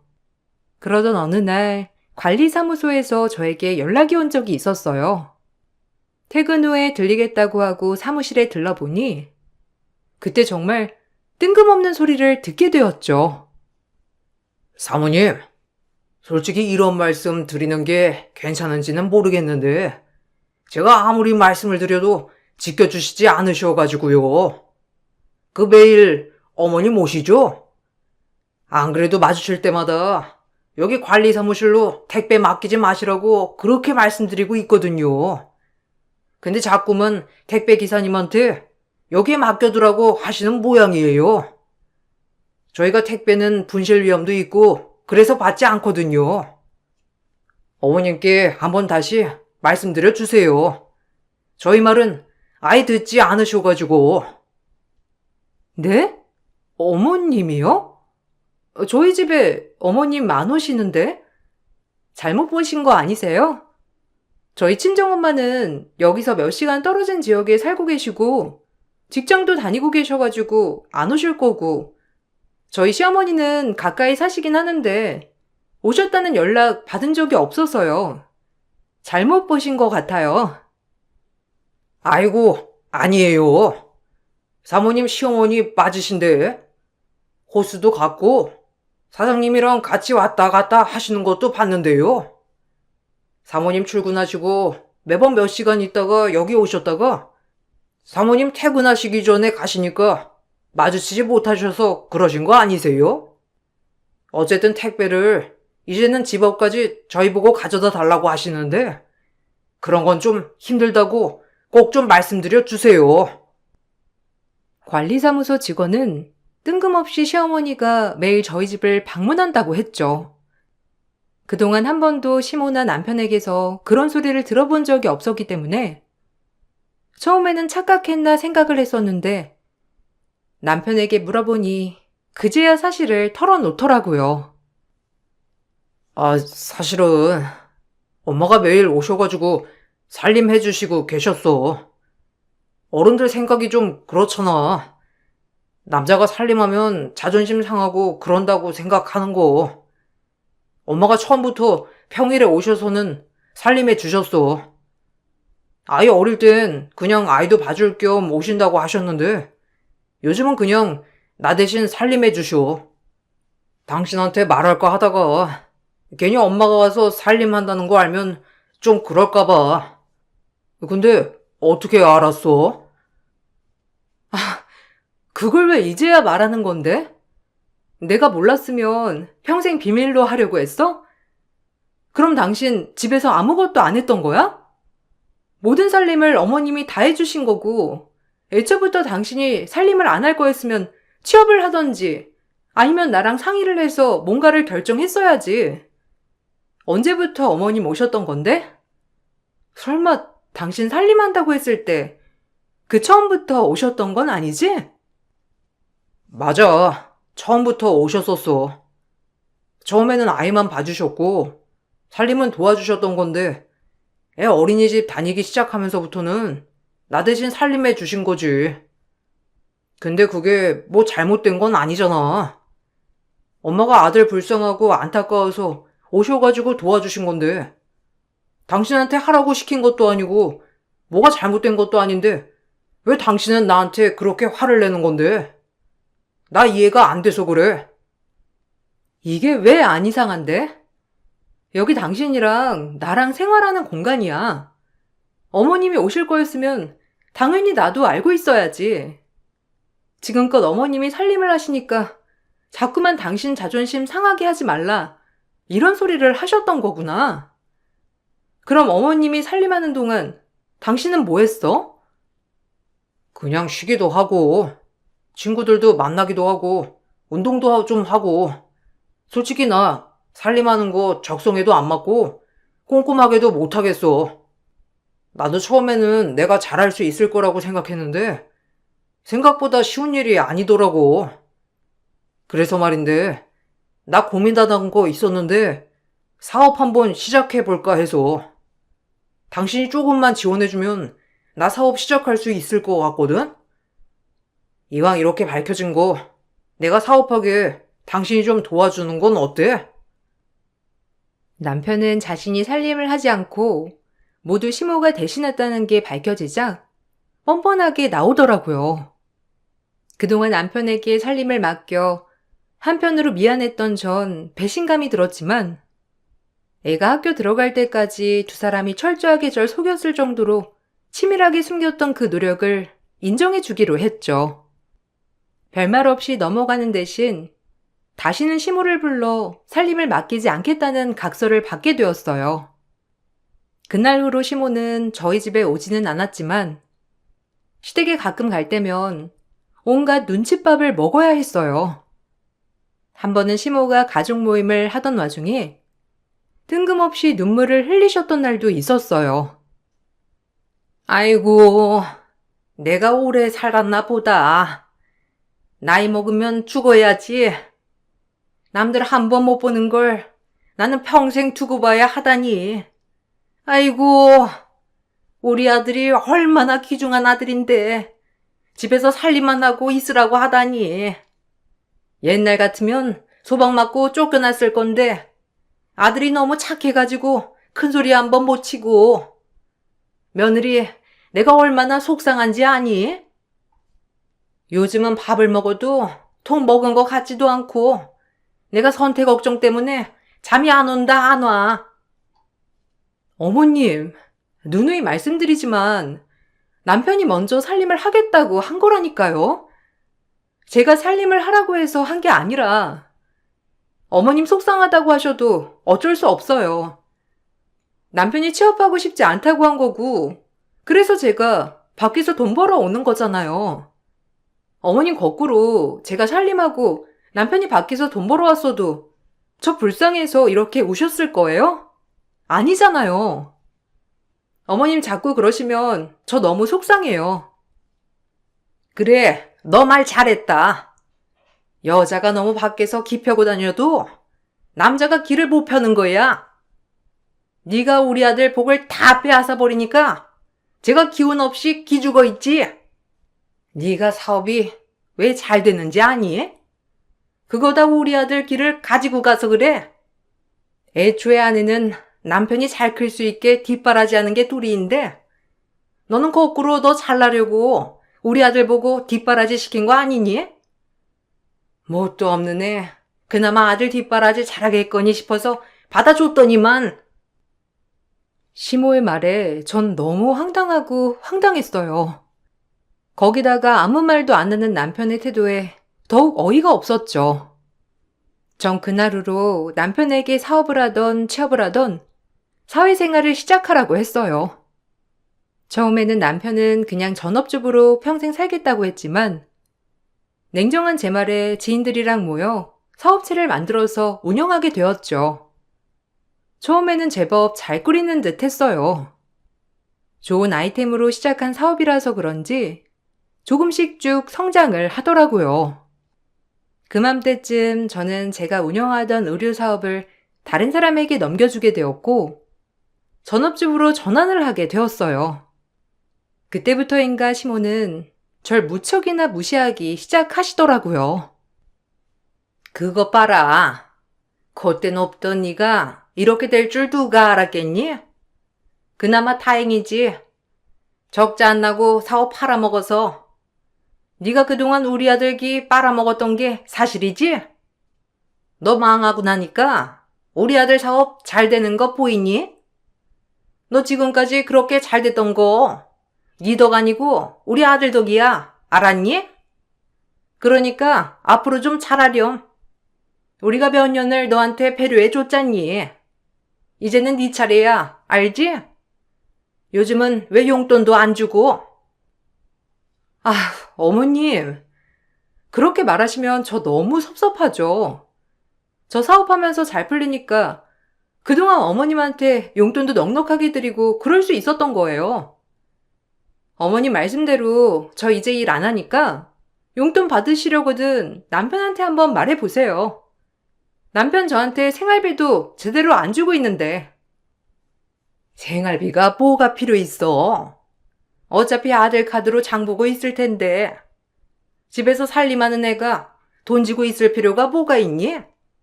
밖에서 사업하는 애가 사업하면서 쓸 돈이 더 많지. 너는 얼마나 편하니? 애도 다 컸겠다. 집에서 살림하는 것도 얼마 없을 텐데. 애 키우면서 힘들 땐 우리 아들이 고생고생하면서 다 키워놓고 살림도 다 해놓았지. 너는 그냥 대충 살림하면 되잖니. 무슨 남편이 애를 다 키워놔요, 어머님. 어머님이 저희 살림 도와주신 거 정말 감사하지만 아이 키울 때는 가사 도우미도 계속 불렀었고 어머님도 있어서 남편 손 하나 까뜩 안 했다면서요. 그리고 살림에 대충이 어디 있어요? 아무것도 손 하나 까딱 안 한 남편한테도 힘들었다고 하셨으면서 전 혼자서 살림하는데 왜 저는 쉬울 거라고 생각하세요? 이것 봐라 이거. 시어머니한테 말대꾸 꼬박꼬박 하는 거. 내가 이래서 너 마음에 안 드는 거야. 꼬박꼬박 말대꾸나 하고 말이야.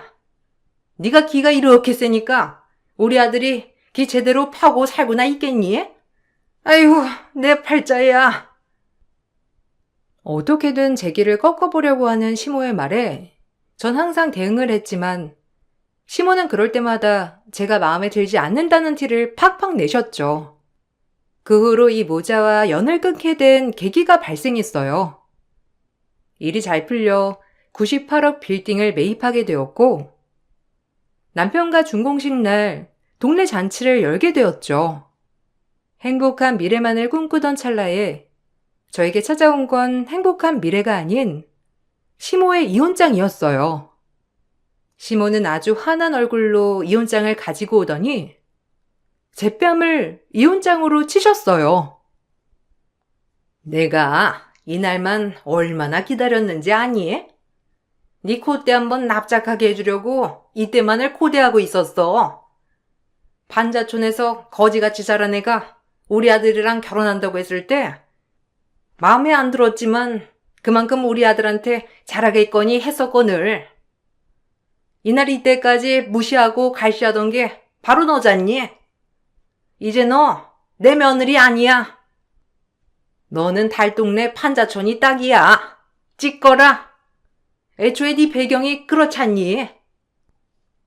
어머님, 이게 지금 뭐 하시는 거죠?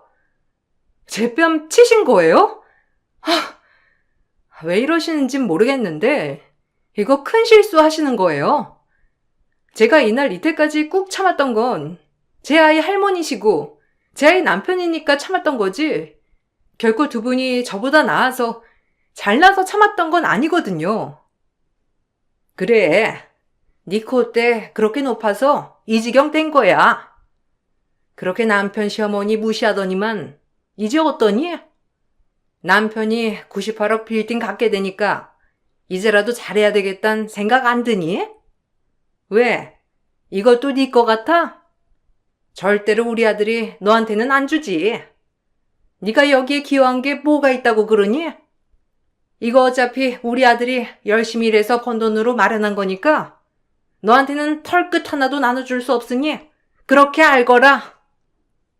남편놈아, 이 빌딩 내 명의인 거 말 안 했니?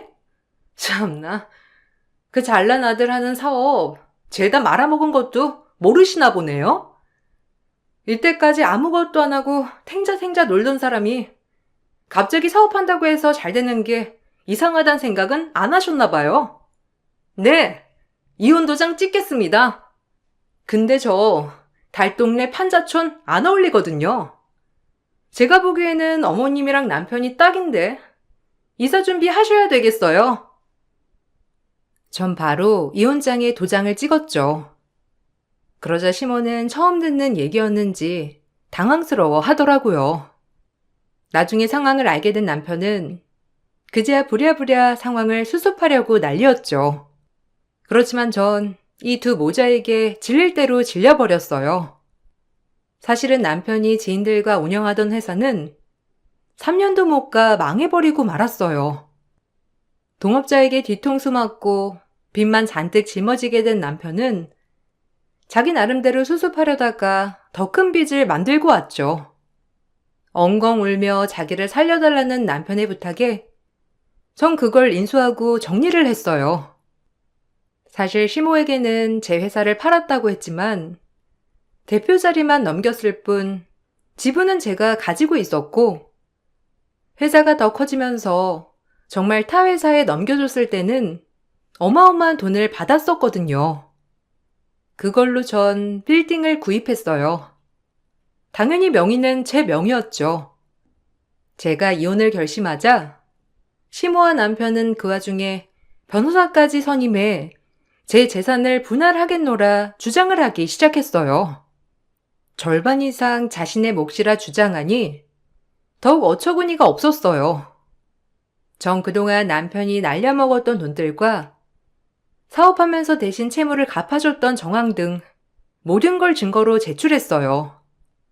결혼 기간은 10년이 지났지만 남편은 가사 의무도 다하지 않았을 뿐더러 과다 채무를 만들었던 내역도 존재했기에 남편의 주장대로 절반의 재산을 분할하지 않아도 됐었어요.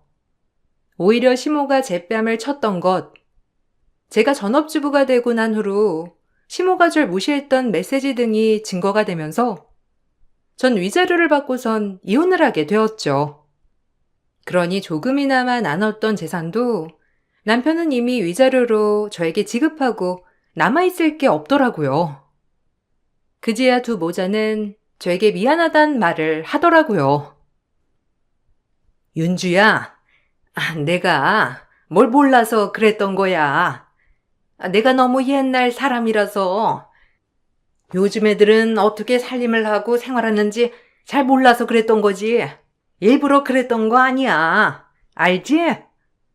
사실 니들 이혼한다고 했을 때 너무 화가 나가지고 아들 편을 들기는 했지만 너도 여자고 나도 여잔데 여자 마음을 어떻게 모르겠니?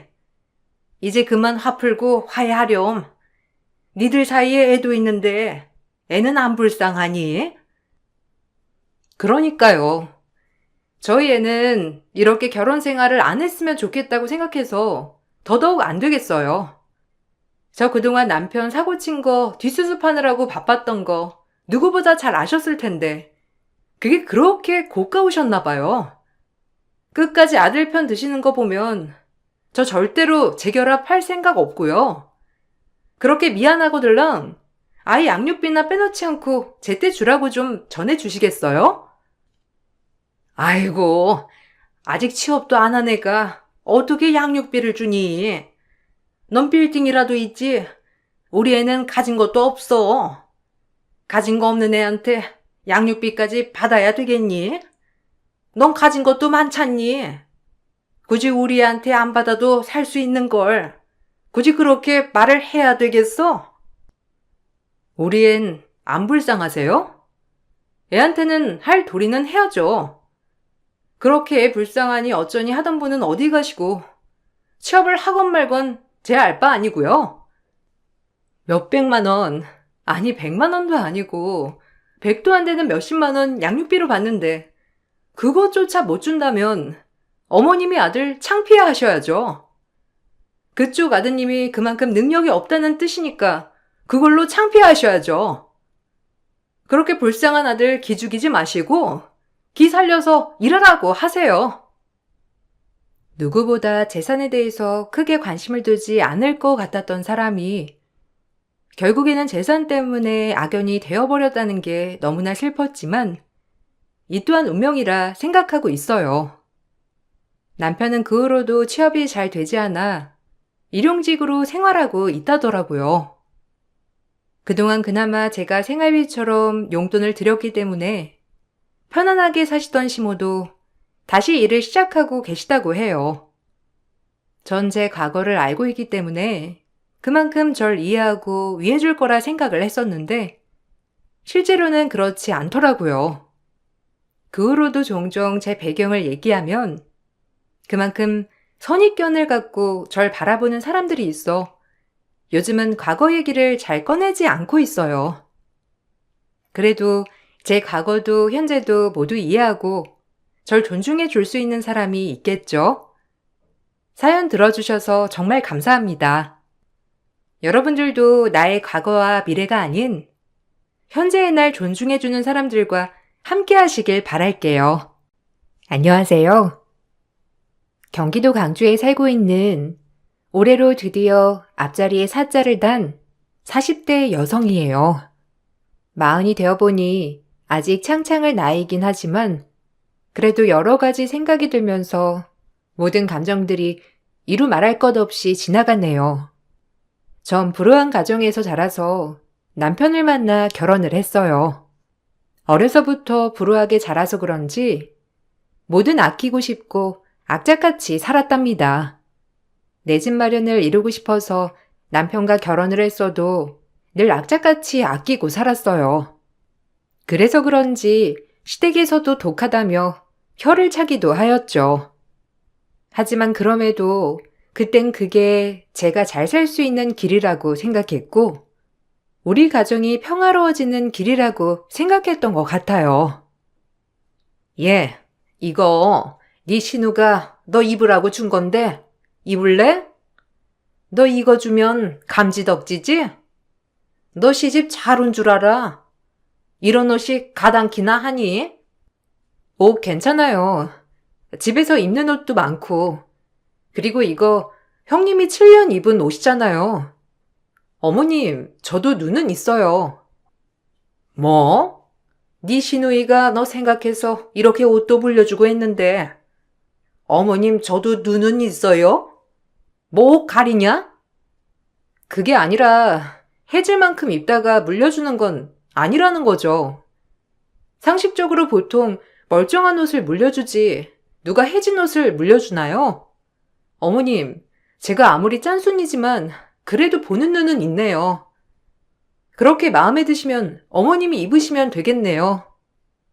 어머머, 아주 시어머니 알기를 개똥으로 아는 것 같으니. 넌 그렇게 아낀다 하면서 또 꼴에 눈은 높나 보지? 지 주제에 저런 옷 가당키나 한다고. 보면 꼭 꼴 같지 않은 것들이 저렇게 눈만 높다니까. 너 진짜 그러는 거 아니야. 어머님, 제가 돈을 아끼고 아끼는 건 맞는데요. 그래도 거지처럼 적선받는 건 아니거든요. 그렇게 대하지 좀 마세요. 제가 며느리니까 그냥 들어드리는 거지. 남들한테 이런 옷 입을래? 라고 물어보면 아마 엄청 욕하거나 손절하거나 할 거거든요. 웃기지 마. 이 옷이 뭐가 어떻다고? 주제에 눈은 높아가지고. 아, 됐다. 입기 싫으면 입지 마. 생각을 해줘도 저런다니까. 제가 짠순이인 걸 알아서 그런지 어머님이나 형님은 가끔 무례하게 본인들이 실컷 입다가 버릴 옷들을 저에게 주려고 하셨고 결혼 초반엔 그것조차 거절하는 것이 민망해서 얻어 입었지만 점점 아니라는 생각이 들더라고요. 그래서 그런지 시어머니와 시누이는 은근히 저를 멀리하며 왕따를 시키곤 하였지만 저에겐 그런 것을 신경 쓸 여유조차 없었어요. 아마 제가 돈이 많았다면 저런 무시를 당하지 않았을 텐데 라는 생각이 사로잡혀 더더욱 악착같이 돈을 벌려고 했었어요. 새벽에 우유 배달하고 애 어린이집 보내면 샌드위치 가게 아르바이트해. 저녁엔 빵집 청소까지. 몸이 10개라도 모자라. 게다가 틈틈이 이 밥 차려줘야 하지. 애기 밥 먹여야 하지. 아휴.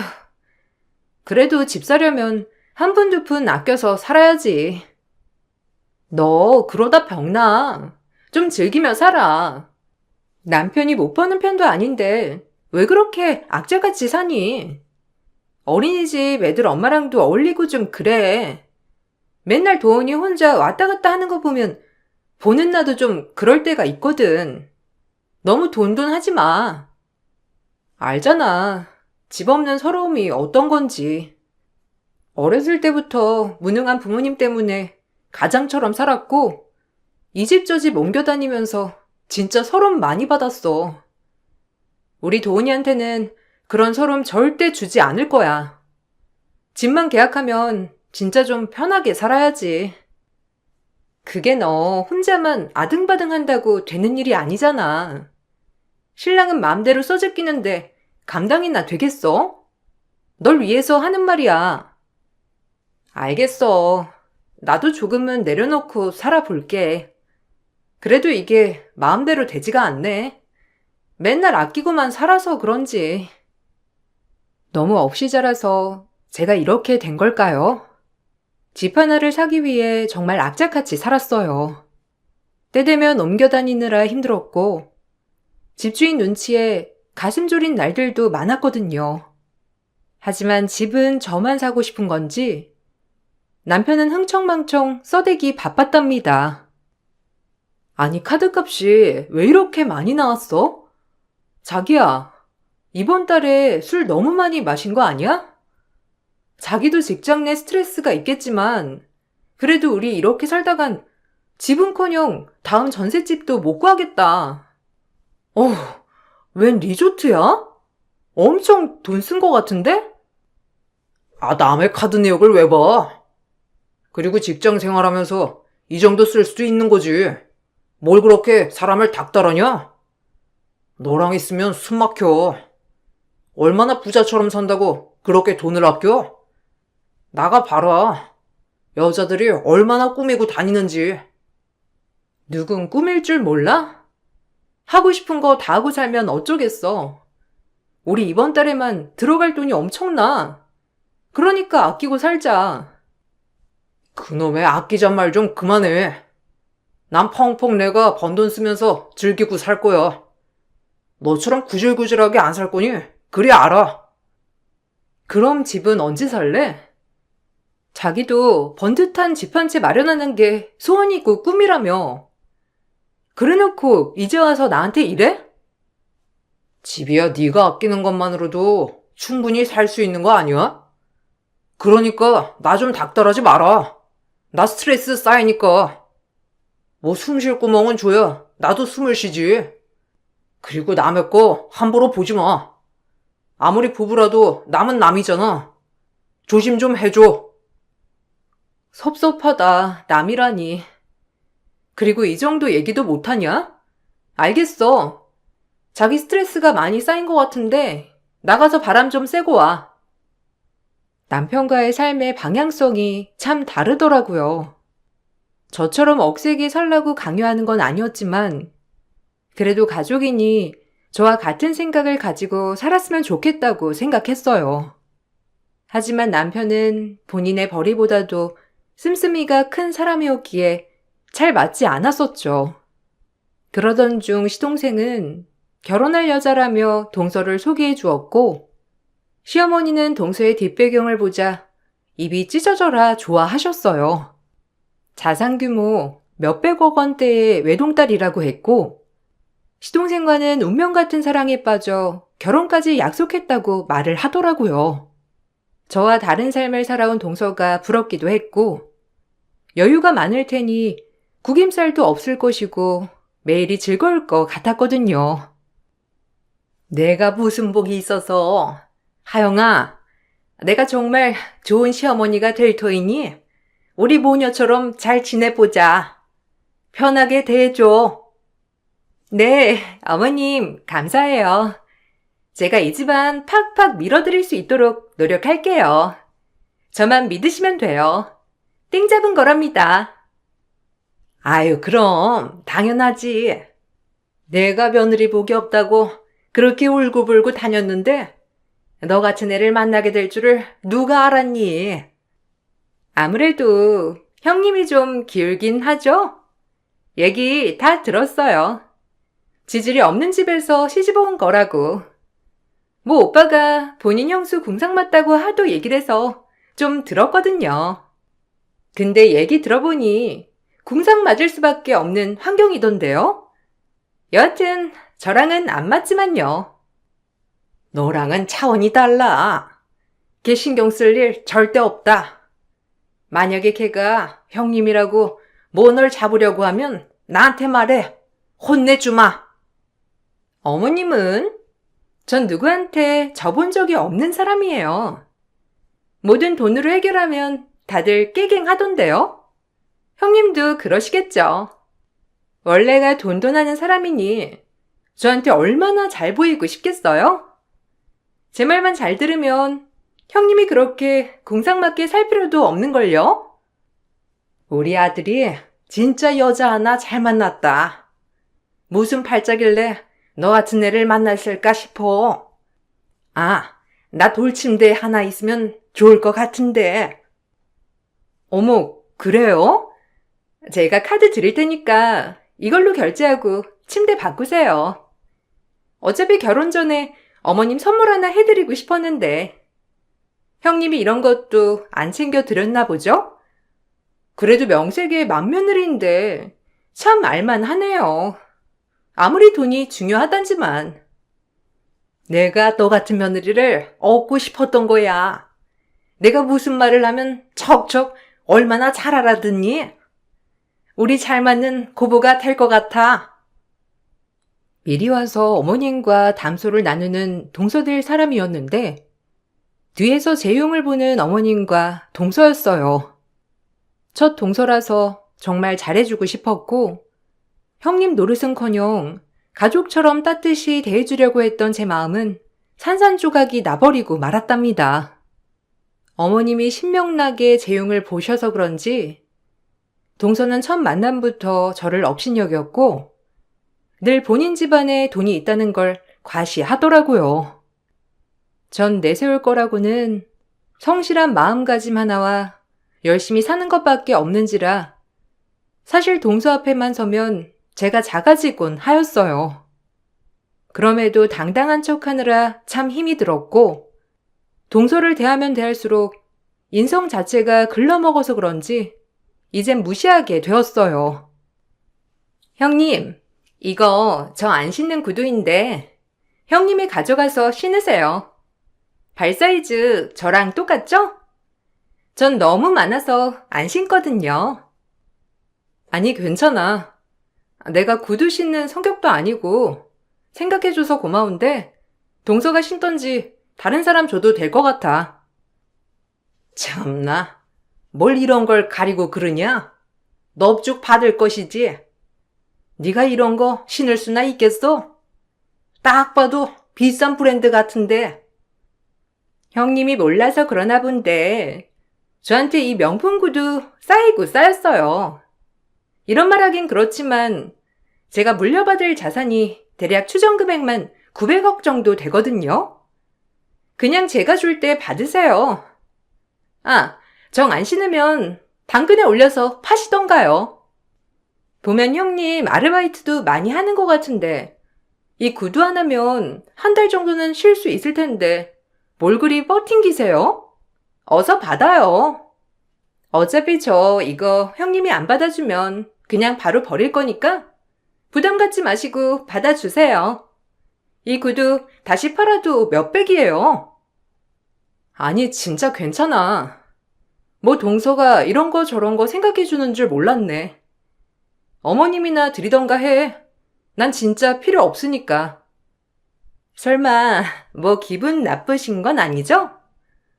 전 사람들 적선을 많이 해본 터라 이런 거 주면 다 좋아하던데. 형님은 의외네요. 제가 좀 이상한 구석이 있어. 없이 사는 주제에 고고해가지고 남이 준 건 저렇게 질색하더라. 꼬였지 아주. 그러게요. 없이 살면 그냥 고맙다고 넙죽 받으면 될 걸 가지고 사람 참 여러모로 기분 나쁘게 하네요. 기가 차서 말이 안 나오더라고요. 아무리 없이 살지만 이렇게 남한테 무시당할 정도였나 싶었고 내가 너무 악착 같은 모습만 보여주게 되니 시어머니 또한 얼씨구나 하면서 저를 무시하는 것 같았거든요. 너무 화가 나서 그 자리에서 소리를 냅다 질렀어요. 동서의 말 한마디 한마디가 저를 정말 무시하는 어조였기 때문에 이 일을 바로 잡아야 할 것 같은 생각이 들었기 때문이죠. 장난하니? 누굴 거지로 하나? 그 구두 너나 신어. 네가 900억이 있던 1000억이 있던 하나도 안 부럽거든? 네 눈엔 내가 아등바등 힘겹게 사는 것처럼 보여도 세상 사람 대부분이 나처럼 살아. 알아? 그러니까 동정하지 말란 말이야. 어이구, 너 진짜 이상하다. 뭐 그런 거 가지고 발끈하고 그래? 너 없이 사는 거 맞잖냐? 네 동서가 너 생각해줘서 구두 준 거구만. 뭘 그리 발끈을. 이래서 없이 사는 애랑 놀지 말라고 하는 게 성격도 이상해서 그러는 거야. 점점 이상하다니까. 어머님도 예전부터 자꾸 동서 앞에서 제 험담하시는데 그만 좀 하세요. 그렇게 따지면 이가 능력 없어서 이렇게 사는 거잖아요. 뭐라고? 너 지금 우리 아들 능력 없다고 그렇게 말하는 거냐? 아이고, 그래. 너 잘났다. 우리 아들 못나서 이렇게밖에 못 살게 해서 미안하네. 넌 잘나고 우리 아들은 못났다. 됐냐? 시건방진 것. 시애미를 아주 지아래로 보는 나쁜 것 같으니라고. 어머님, 걱정 마세요. 제가 있잖아요. 형님, 어떻게 어머님한테 그렇게 막 대들 수가 있죠? 진짜 쌍스럽고 무식하네요. 제 주변에 없는 사람들은 저에게 잘 보이려고 아등바등 애쓰는데 형님은 콧대만 높아가지고 그러니까 못 사는 거예요. 좀 없이 살면 바닥에 냅다 엎드릴 줄도 아셔야죠. 무슨 자존심이 밥 먹여준다고 편히 살 수 있는 길을 두고 자존심을 세워? 내버려 두어라. 지가 지 팔자 꼬개다는데 누가 말려? 너 어디 그렇게 자존심 세워봐라. 얼마나 잘 살 수 있나? 아집만 늘어서는. 본인들이 제 험담을 해놓고 오히려 저를 나쁜 사람으로 몰아가는 통에 정말 스트레스를 받았어요. 동서가 생긴 기쁨도 잠시, 저에겐 시집 식구가 하나 더 는 셈이었죠. 정신적으로 고되다 싶던 찰나에 남편은 외도를 하고 있었고, 그것도 저희 집 아파트 주차장에서 남편과 외도녀를 본 사람이 한둘이 아니더라고요. 남편에게 죽자 사자 따지자 돌아오는 대답은 처량했어요. 집에만 오면 돈돈거리는 와이프한테 여성으로서 매력이 있겠냐? 네가 자초한 거니까 그렇게 알아. 돈 아깝다고 꾸미길 하나 화장을 하길 하나 매일 그저 아르바이트 할 생각에 급급해가지고 마음대로 해. 네가 원하는 대로 해줄 테니까 이혼을 하든 말든. 미안하다고 해도 모자를 파네. 지금 내 탓으로 돌리는 거니? 그래, 잘난 것도 없는 게 남 탓이라도 해야 속이 시원하겠지. 나 혼자 아등바등 집 마련하려고 할 때 넌 그렇게 뒤에서 돈 쓰면서 살았던 게 여자 만나느라 그랬던 거구나. 네 주제를 알아야지. 네 월급으로 여자가 가당키나 하니? 그 여자도 알아? 네 월급 콕딱지만한 거? 아마 모르고 만나는 거 아닐까 싶은데. 제 말엔 남편은 발끈했는지 제 뺨을 날렸고, 저도 그날 발동이 걸려 남편의 뺨을 날리고 걷어차 버렸답니다. 제가 이렇게 나올 줄 몰랐다는 식으로 남편은 줄행랑을 치더라고요. 그리고 급속도로 전 이혼 준비를 하였어요. 무능한 남편이랑은 살아도 인간 같지 않은 인간이랑은 살 수 없다는 판단하에 말이죠. 제가 이혼 준비를 하는 와중에 시동생의 결혼 날짜가 다가오고 있었어요. 어차피 손절한 집구석이었지만 저희에겐 눈에 넣어도 아프지 않을 아이가 있었고 그 아이 때문에 할 도리는 하자 싶었죠. 너네 헤어지더라도 너 그래도 형수 노릇은 해야 할 거 아니냐? 우리 큰아들 옆에 아무도 없으면 사람들이 뭐라고 생각하겠냐? 이혼할 땐 하더라도 네 도리는 다 하고 마무리하도록 해. 알겠니? 그래도 살아온 세월이 있는데 망신살은 주지 말아야지. 어머님은 저보고 괜찮냐고 한마디도 하지 않으시네요. 그래요. 뭐 어차피 천국만마 같은 동서를 얻었으니 어머님이야말로 저에게 아쉬울 게 없겠죠. 그래도 이이 만나서 10년이고 손주까지 낳았는데 본인 입속만 챙기는 게 대단하네요. 누가 결혼하랬냐? 나야말로 너한테 실망이다. 남자들 한 번씩 하는 바람 눈 감아주지는 못할 망정. 애를 죽자 사자 걷어찼다며? 역시나 우악스러운 게 진짜 대단해. 됐어. 잘 갈라서는 거야. 너랑 우리 아들은 애초에 짝이 아니었어. 솔직히 너 아니었으면 우리 아들 좋다고 하는 여자 줄 섰어. 기어이 내 말 안 듣고 너랑 결혼하더니 그 꼴이 난 거지. 어머님 착각하셨나 본데 그이가 저랑 결혼해서 뭘 얼마나 열심히 살았는데요? 그나마 이 전셋집 마련하고 이 정도로 살 수 있는 것도 제 덕분인 거 모르세요? 꼴랑 200 벌어다 주는 걸로 대출금에 이 유치원비에 공과금에 각자 보험금 내면 남는 것도 없어요. 뭘 아시구나 말씀하셔야죠. 저보고 아등바등 산다고요? 제가 왜 이렇게 사는데요? 제발 본인 아들 좀 보세요. 시어머니는 이혼을 하는 마당에도 할 도리는 다 하라며 신신당부를 했고 미련하게도 아이를 생각해서 그래도 마지막 할 도리까지는 하고 끝내자고 생각을 했어요. 이미 외도의 증거는 차고 넘치느라 합의는 아니고 소송 이혼을 진행 중에 있었거든요. 그렇게 소송이 진행됨에 있어 저와 딸아이는 친정에 와서 지내게 되었고 시동생 결혼식은 그래도 참석을 하게 되었어요. 웃어라, 괜히 티내지 말고. 어른들 오는데 아무렇지 않은 척해. 재수씨 집안이 대단한 건 알고 있지? 내 동생 저 집에 잘 보여야 하니까 너 초치지 마.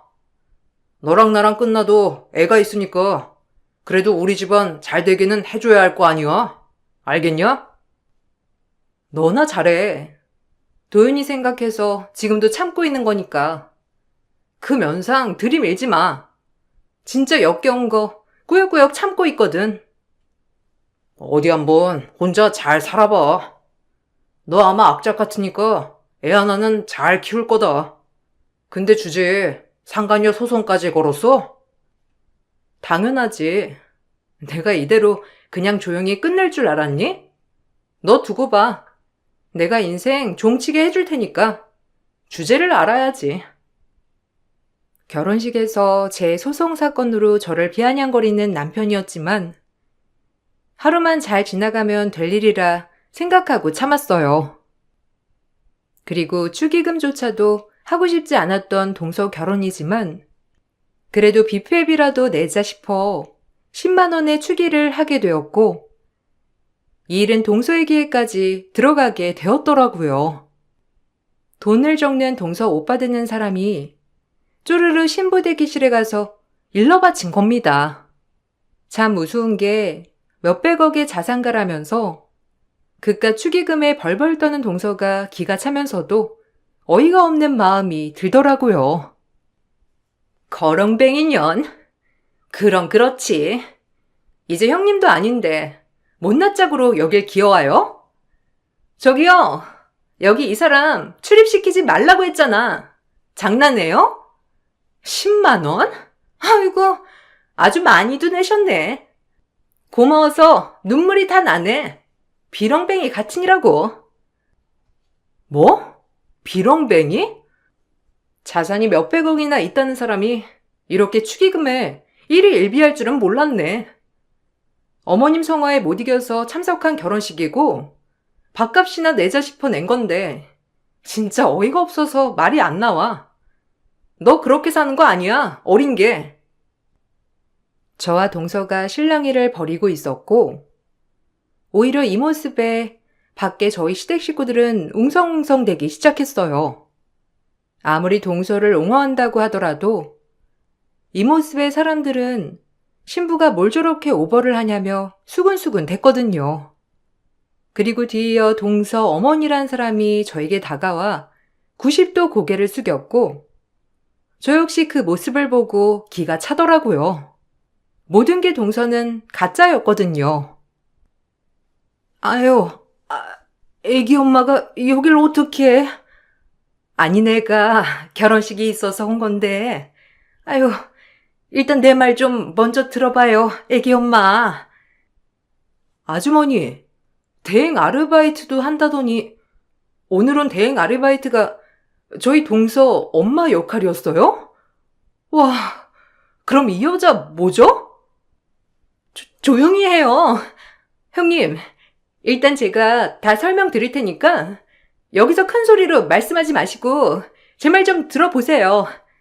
여기 대기실 문 좀 닫아주실래요? 형님, 저랑 얘기해요.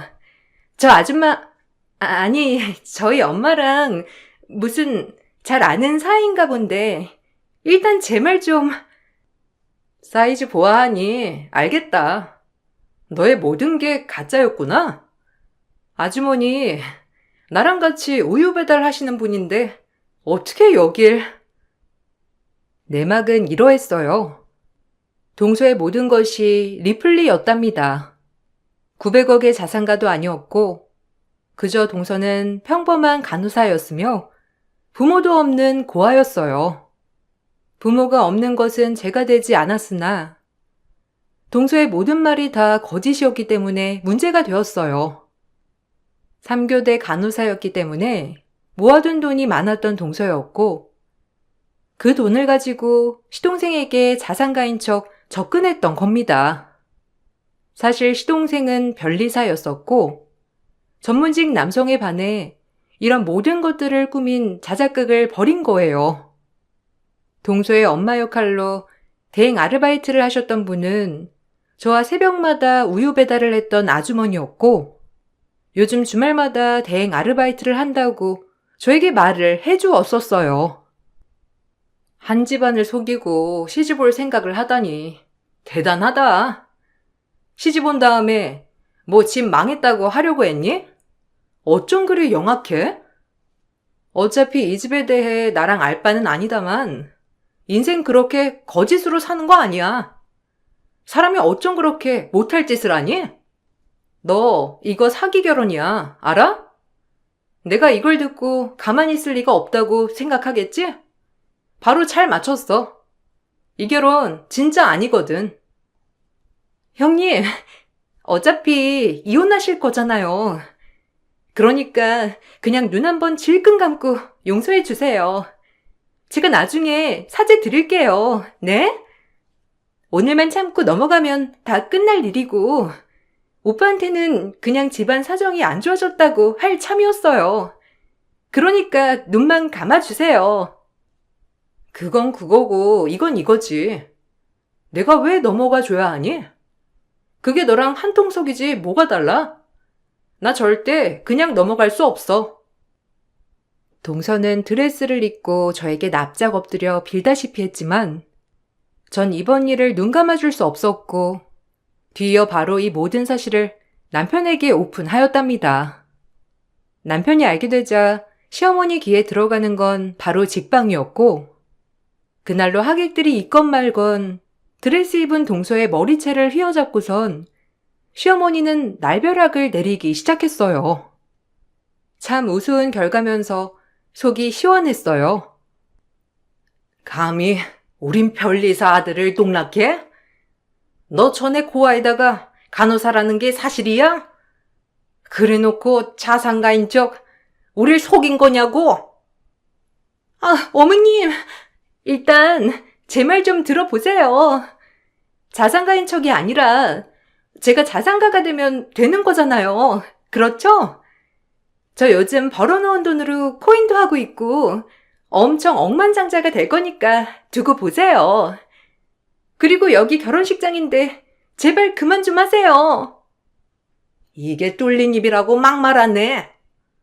너 돈 많은 척하면서 내 옆에서 살랑살랑 대더니 그리고 네가 자산가가 아니면 내가 미쳤다고 변리사랑 간호사랑 결혼시키겠니? 주제를 알아야지. 우리 아들 맞선 자리만 내놓으면 여자들이 줄을 섰는데. 꼴 좋네요, 둘이 아주. 그렇게 어머님, 며느라 하던 때가 엊그제인데 이렇게 돈 때문에 파탄날 고부간계였네요. 어머님 아들 중에 한 명은 이혼남에, 한 명은 파혼남에 아주 잘도 돌아간다니까요. 이 꼴을 보니까 묵은 채증이 내려가네요. 전 둘이 그렇게 싸우는 모습을 보고 웃음이 터져버렸어요. 얼마나 웃기던지. 그리고 딸에게 못 볼 꼴을 보여주는 것 같아 딸을 데리고 결혼식장을 빠져나왔답니다. 그리고 결국 시동생은 그 길로 파혼을 하였고 같이 우유 배달하는 아주머니는 이젠 대행 아르바이트를 못하겠다며 절레절레 하시더라고요. 사실 대행 아르바이트를 하면서도 죄책감이 들었다고 하셨어요. 아유, 항상 하면서도 페이가 세니까 했는데 그때 그 난리 나고 다신 못하겠더라고요. 사실 속이는 거나 다름없잖아. 수요가 있으니 공급이 있는 거죠 뭐. 그런 대행 아르바이트를 많이 쓰니까 돈이 궁한 저희 같은 사람들이 몰리는 거고요. 너무 죄책감 느끼지 마세요. 그리고 아주머니 아니었어도 분명 동서는 들통이 났을 테니까요. 거짓말한 사람이 나쁜 거죠. 아주머니는 일말의 죄책감을 느끼고 있더라고요. 사실 죄책감을 느낄 사람은 동서인데 말이에요. 아주머니에게 듣기론 동서는 그 길로 파혼을 당하고 시동생에게 소송을 당했다고 했어요. 그리고 이 일로 동서의 병원 사람들에게 소문이 나서 그 병원에서도 품위 유지를 못했다는 전제하에 사직을 하게 되었다고 했습니다. 아마 탑5 병원에선 일을 하지 못할 거라고 하며 지방으로 내려간다고 하더라고요. 아무 가족도 없는 동서가 그래도 저랑 같이 아르바이트 하던 아주머니에게 모든 걸 털어놓으면서 막 울었다고 하던데 사실 전 안타깝거나 불쌍하지 않았어요. 비뚤어진 본인 욕망의 벌을 받아야 한다고 생각했기 때문이죠. 그리고 전 계속 이혼 소송을 이어갔고 남편의 외도 증거와 경제적 무능력함에 이혼 판결이 났답니다. 당연히 양육권과 친권은 제가 가지고 올 수 있었고 동서의 사건을 겪고 시어머니는 이혼을 뜯어말리기 시작했어요. 본인 아들 뭐 볼 거 없는 걸 그제서야 느꼈나 보더라고요. 하지만 이미 제 마음을 돌리기란 역부족이었고 절대 돌아서지 않았어요. 애 보고 참고 살아라. 나도 잠깐 눈이 돌아서 너한테 상처 준 것 같은데 그래도 애 보고 살아야지. 너네 부부잖니. 아니요. 어머님은 어차피 저 같은 악착 같은 며느리보다 돈 많은 며느리가 좋잖아요. 어머님 아들 그렇게 잘났으니 어디 한번 돈 많은 며느리랑 제가 시키세요. 저도 이제 어머님 아들 먹여 살리면서 고생하고 싶지 않네요. 혼자 벌어 혼자 쓰는 거 좋아하는 사람이니 저랑 이혼하면 날개를 달고 날아다니겠죠. 제가 빠져주면 천년만년 행복하게 사시면 되는 건데 왜 그러세요? 너같이 악바리 근성이 옆에 있어야 우리 아들도 뭐 사람 곳이라고 살지. 미안하다. 내가 이렇게 빌게. 애 보고 참어. 아니요. 제가 왜 참고 사나요? 이제 저도 제 자신을 위해 살아가 보려고요. 어머님 아들도 본인만을 위해 사는데 저만 희생할 수 없잖아요? 저같이 악착 같은 며느리 치가 떨리실 테니 어머님도 이제 저를 놓아주세요. 앞으로 뵐 일이 없겠지만 뭐 건강하시고 잘 사시길 바랄게요. 끝나는 마당에 어머님한테 악담하면 저한테도 뭐가 남겠나요? 그럼 전 가볼게요. 자꾸 애를 보고 참으라는 어머님이 무슨 투성이인 것 같았어요. 이제 와서 부자 며느리도 없어지고 하니 현실이 보이는 어머님이었죠. 뼈 빠지게 아르바이트해서 한 푼 두 푼 모아 전세금을 마련한 것도 나고 남편 월급으로 모자라니 생활비에 보탬이 되고자 돈 벌어서 어머님 용돈도 드리고 가정을 꾸려나간 것도 저였으니 어머님은 이제야 아차 싶었던 거예요. 본인 아들이지만 경제적으로 무능하고 본인밖에 모르니 이제야 저를 붙잡아야겠다는 생각이 들었던 거였습니다. 예, 나를 보고 제발 네 말대로 우리 10년이다. 어떻게 무자르듯 이렇게 자를 수가 있니? 그래도 우리가 가족이었는데. 더 이상 엮이고 싶지 않아요. 도윤 아빠 만나는 여자도 있으니까 이제 그 여자한테 며느리라고 하시면 되겠어요. 더 이상 듣고 싶지 않아 등을 돌렸답니다.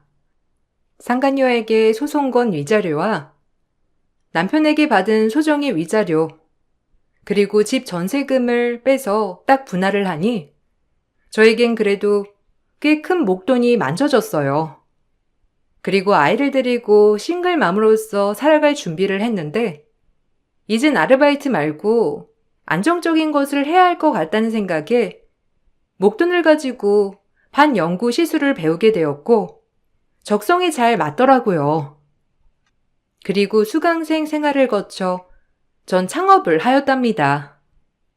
또한 한부모 가정으로 임대 아파트를 얻을 수 있게 되어 딸이랑 작지만 소중한 보금자리에 안착할 수 있었어요. 그리고 아파트 근처 상가에 작은 가게를 오픈했고요.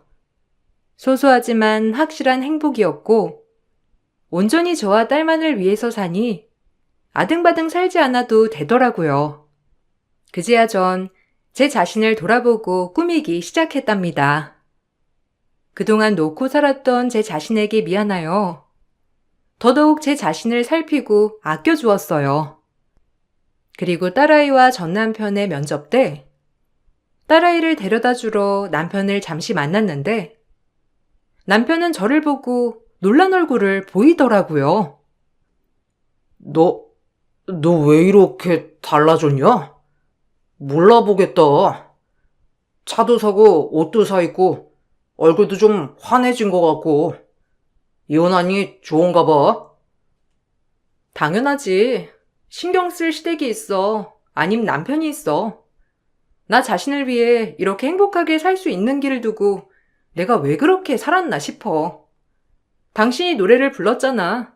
나 좀 꾸미고 살라고. 이제 그렇게 살려고. 애들이러 이따 올 거니까 좋은 시간 보내. 나 그 여자랑 끝냈어. 너랑 이혼하고 얼마 안 가서. 우리 어디 가서 얘기 좀 하면서 그동안 못다 했던 이야기 좀 나눌까? 내가 왜? 미쳤다고 당신한테 시간을 투자해? 나 바쁜 몸이야. 도윤이한테 들었지? 가게 한다고. 그러니까 애나 잘 놀아줘. 들었긴 한데,